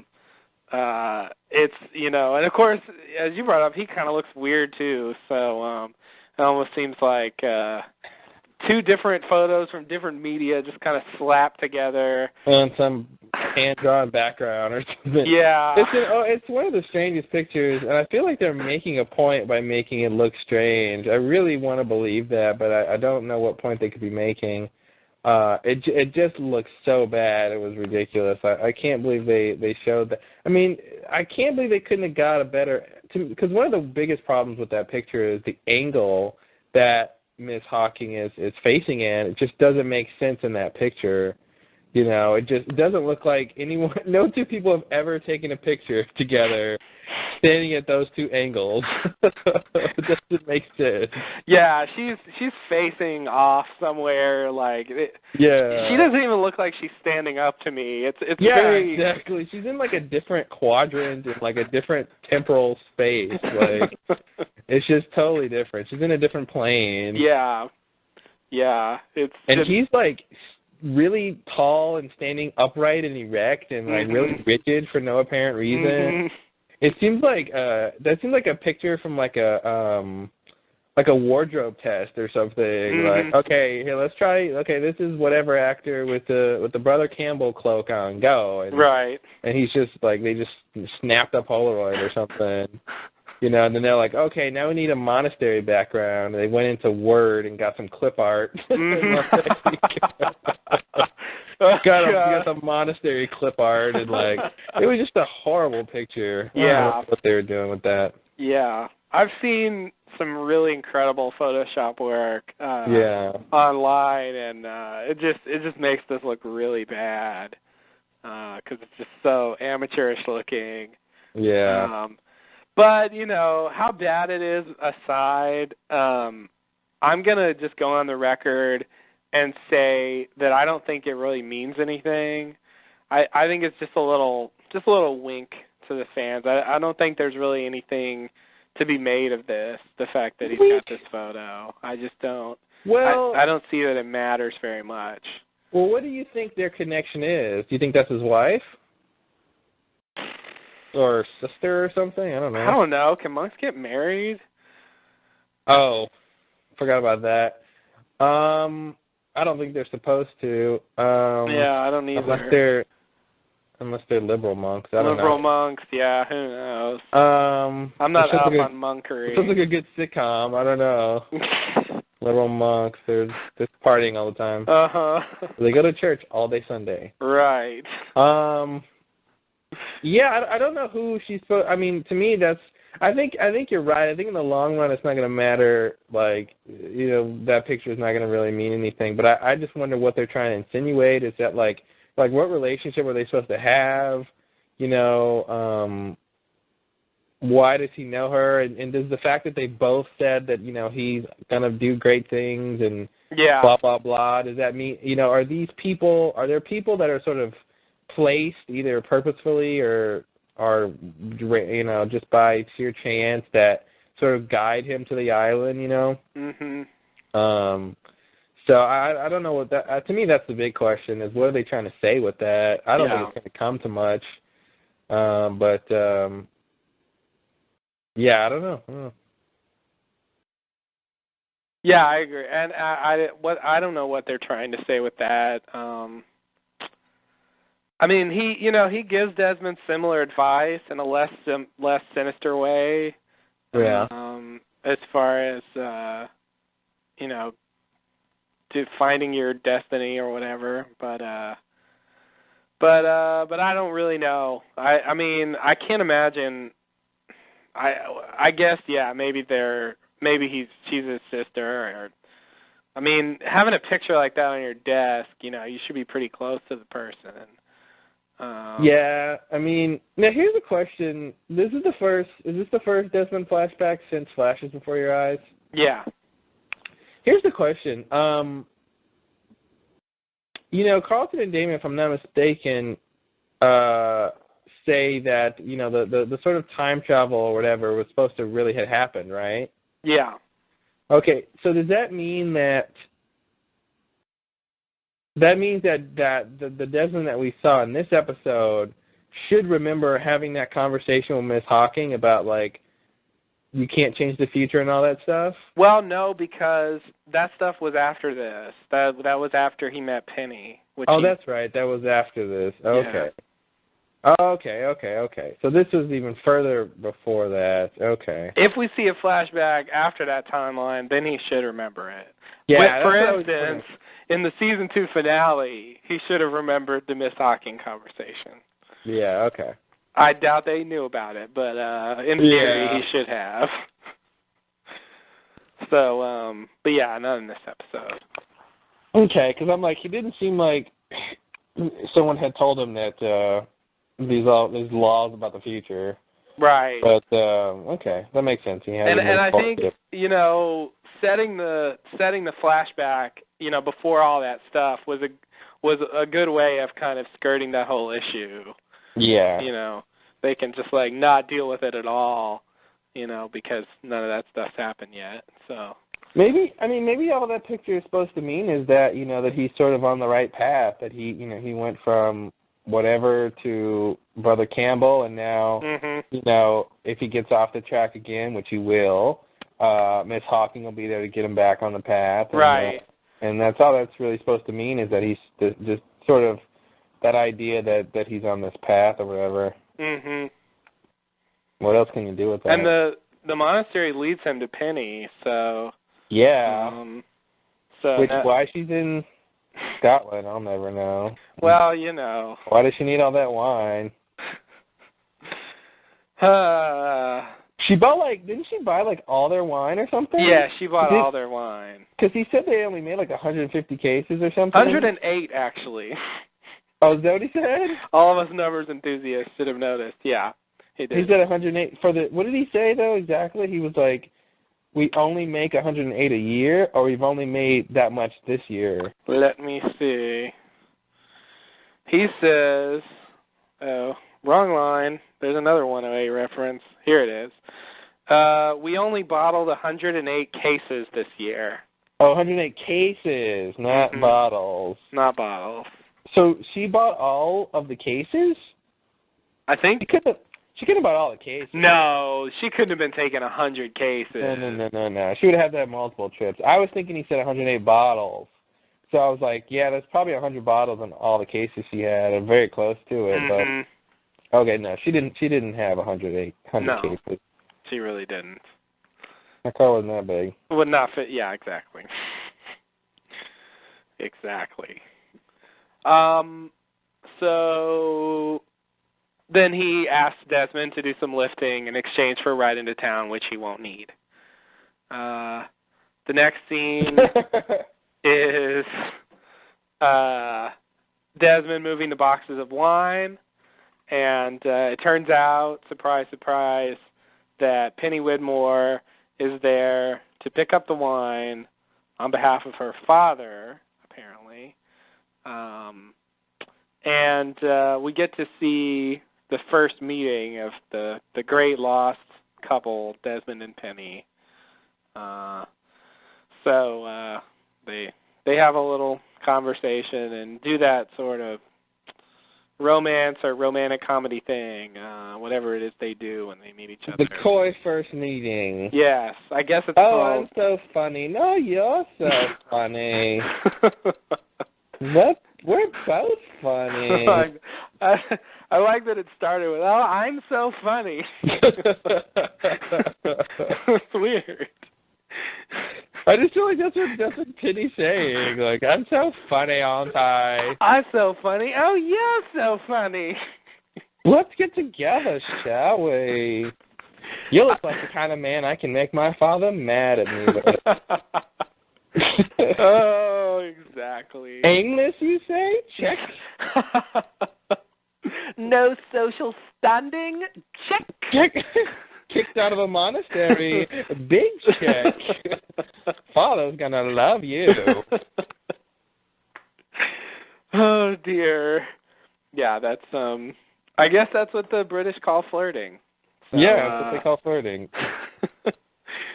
So, as they're flirting, we cut to Desmond cutting down the parachuter, and then we cut back to Penny and Desmond, and Penny invites Desmond to come with her, starting a great and beautiful relationship.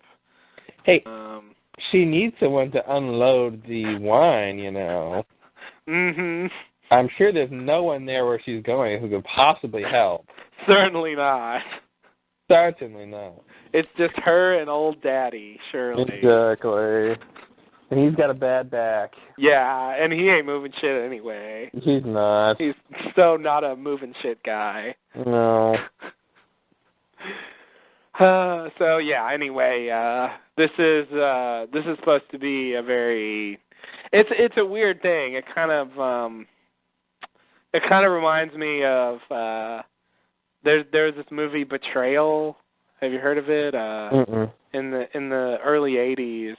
The idea of it was that it was sort of like Memento or Irreversible, in that it starts with the bitter breakup of a relationship, and then it goes to sort of the middle period, the years when they were sort of together, and then it ends with when they met.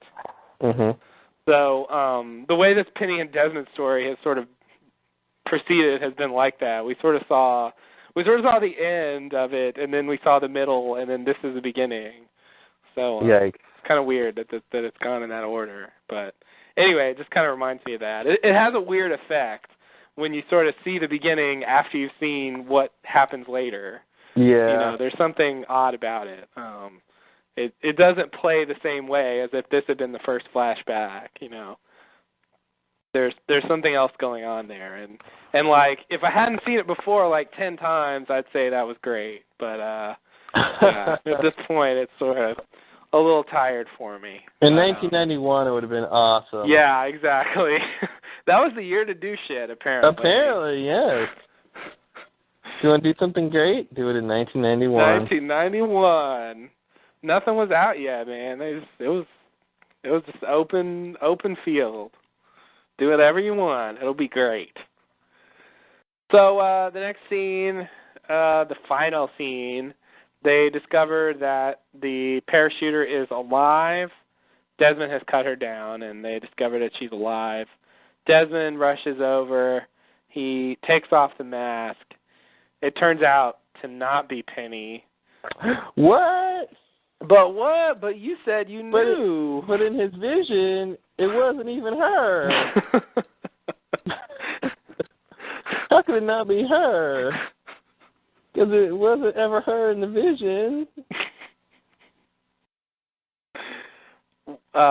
Right. So the parachuter girl, now revealed, pulls a lost thing and says Desmond, and then passes out because.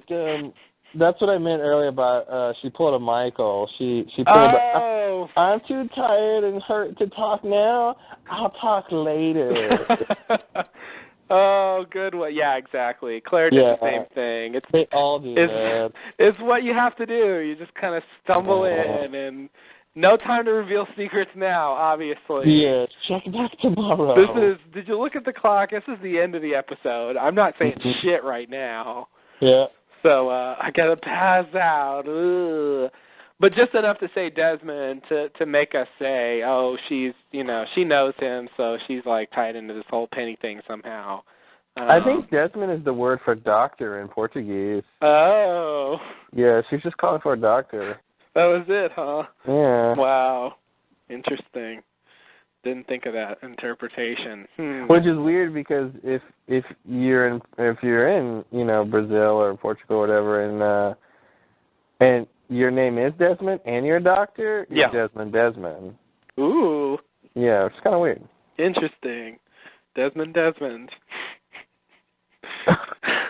All right. So then they all look at each other and then lost. Mm-hmm. That's the end of our beautiful episode.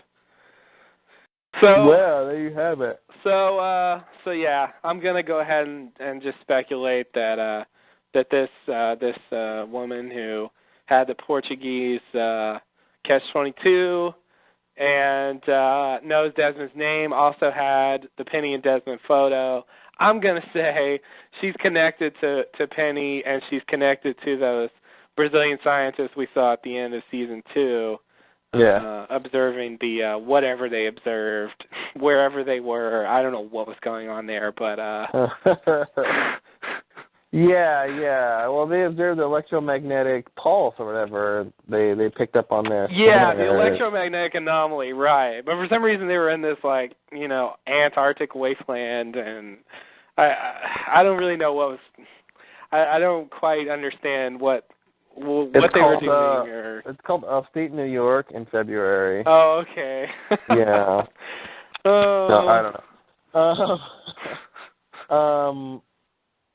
Well, what I want to say about the parachuter, who I believe her name is Naomi.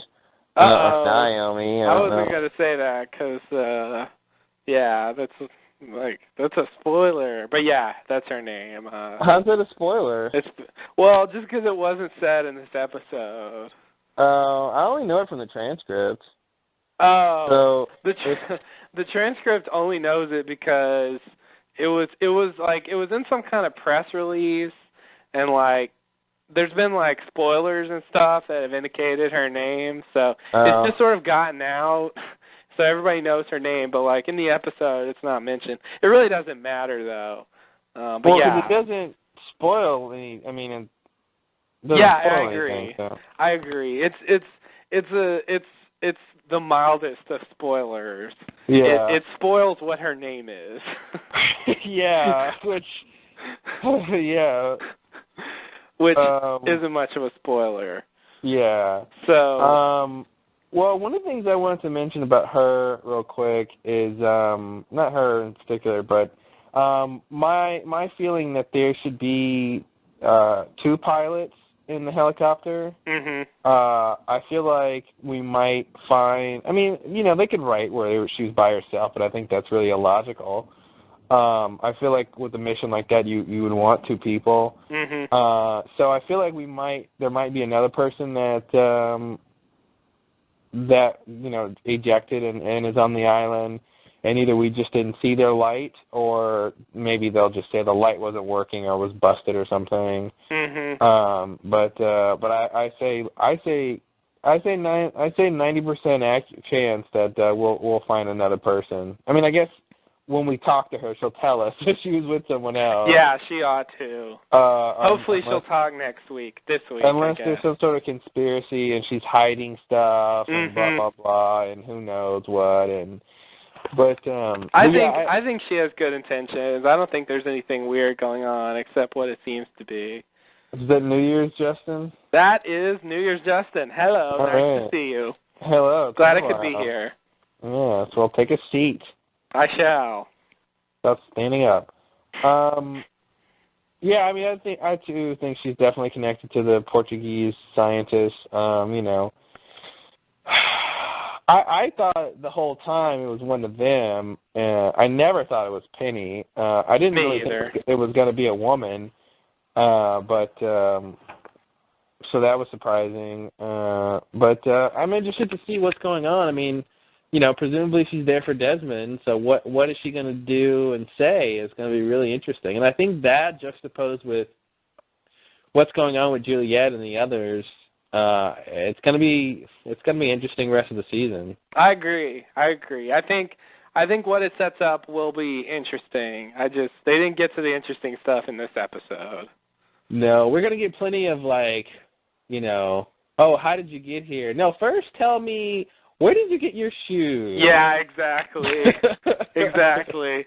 I want to know everything. I want to know why you're here and how you found us and blah, blah, blah. But first, I want to know your rescue pen. I want to know, but first? Tell me your name. Tell me your name and spell it for me. Oh, Saeed. You never get the good questions answered. No. Oh, Saeed. Well, overall, it was a pretty, crappy episode, but it had a couple fairly interesting things. Yeah, I mean, I don't think this is as bad as Further Instructions, for instance. I don't think it's the worst of the season, but coming off of One of Us, which was just, fantastic, it seemed really lame, I think.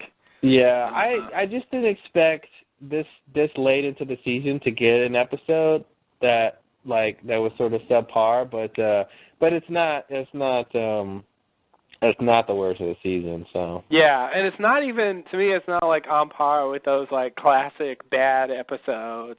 Yeah, because like it did like set up some things, and like it, it had its own like merits to some extent. So I think it could have been a lot worse for where it is.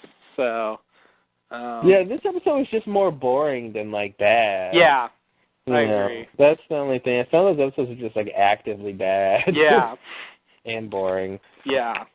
I have to rescue Echo from a polar bear. Ugh. Oh, God. Ugh. Worst plot ever. I'm trying to forget that. I know. Me too. God, when I watch season 3 again, man, it's going to be weird watching that bullshit again. Oh, God. So, all right. I guess we're done. I think we're done. This is the ramble until we finish part of the podcast. Yeah. Let's not do that, and let's just finish. Well, before we finish, I wanted to call out a few new members here of the Yay. Map. Frapper members. I don't think I've mentioned Perry from Sydney, Australia. Welcome. Let's see. We've got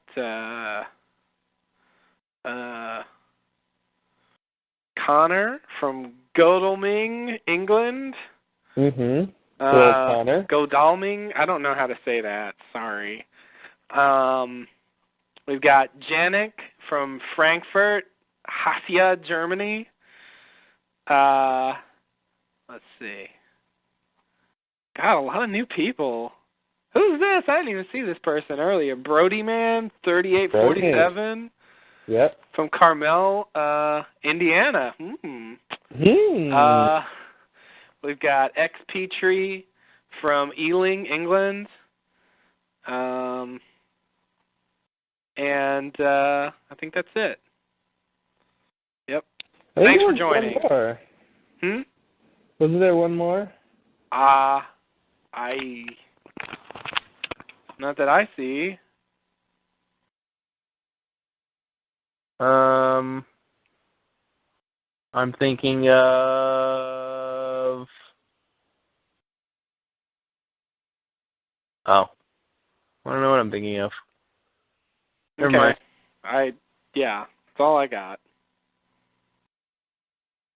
I was thinking of Yannick, and you said that. Janik, or... Oh, perhaps it is Yannick.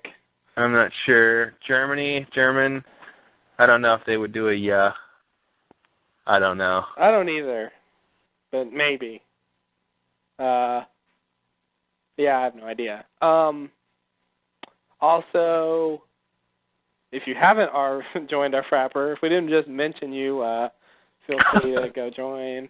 There's plenty of people not on the Frapper. I'm looking at all of you guys. It really has grown nicely, though. I can remember when we first made it. It was a sad little thing with 4 people on it, I think.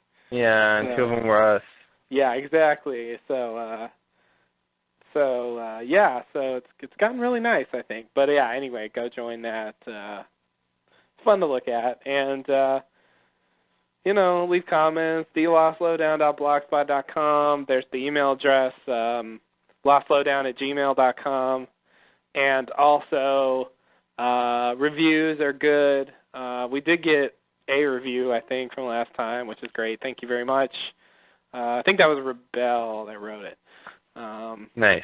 Review. So thank you for doing that. Rebel wrote a review. Right. Nice. How fitting. How fitting indeed. So our plan is lining up nicely. Right. So yeah, anyway, go write a review if you don't mind, or if you would like to. I would appreciate it. Okay, so I think that's the plug matter. We've plugged everything. We'd like to thank General Electric for their sponsorship. No. Kellogg, of course. Viacom. Right. Always. Viacom is the one true way. Pretty much, Viacom is the one true way. Yikes. It's religion now. Well, you got to believe in something, and I believe in profits, my dear boy. Profits, my dear boy. You should try it sometime. Profits. And, Yeah. I'm just making up stuff. I know, it happens. We're good to go. We're good to go. Looking forward All right. to the next podcast. We will definitely do another live podcast soon.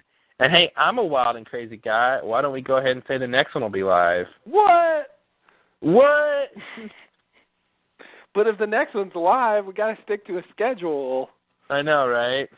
But that's fine. We can do it live. We'll do it live. Why not? Why not do it live? Why not do it live? That's what I say. But you said How it first. about, I did say it first. Thank you. You're welcome. So look for a live podcast this Saturday, guys. You're going to have to go to the our website for details. We should plan these live ones in advance so we can give the details out during the podcast. Yeah. That's probably the best way to do that. I believe you may or may not have just said that just now, and it's the first time hearing about it. So, yeah. So to say it hasn't been planned out would be, true as it gets. Yeah, pretty much. So, and I hope I'm not busy Saturday. I know. I really don't want to say we'll do it. If we can't, let's just leave a window open. We may not be able to do it, but we'll tentatively plan to do it live. How about that? Yeah. Then we don't have to promise anything that we may not be able to do. We can make this commitment by Thursday.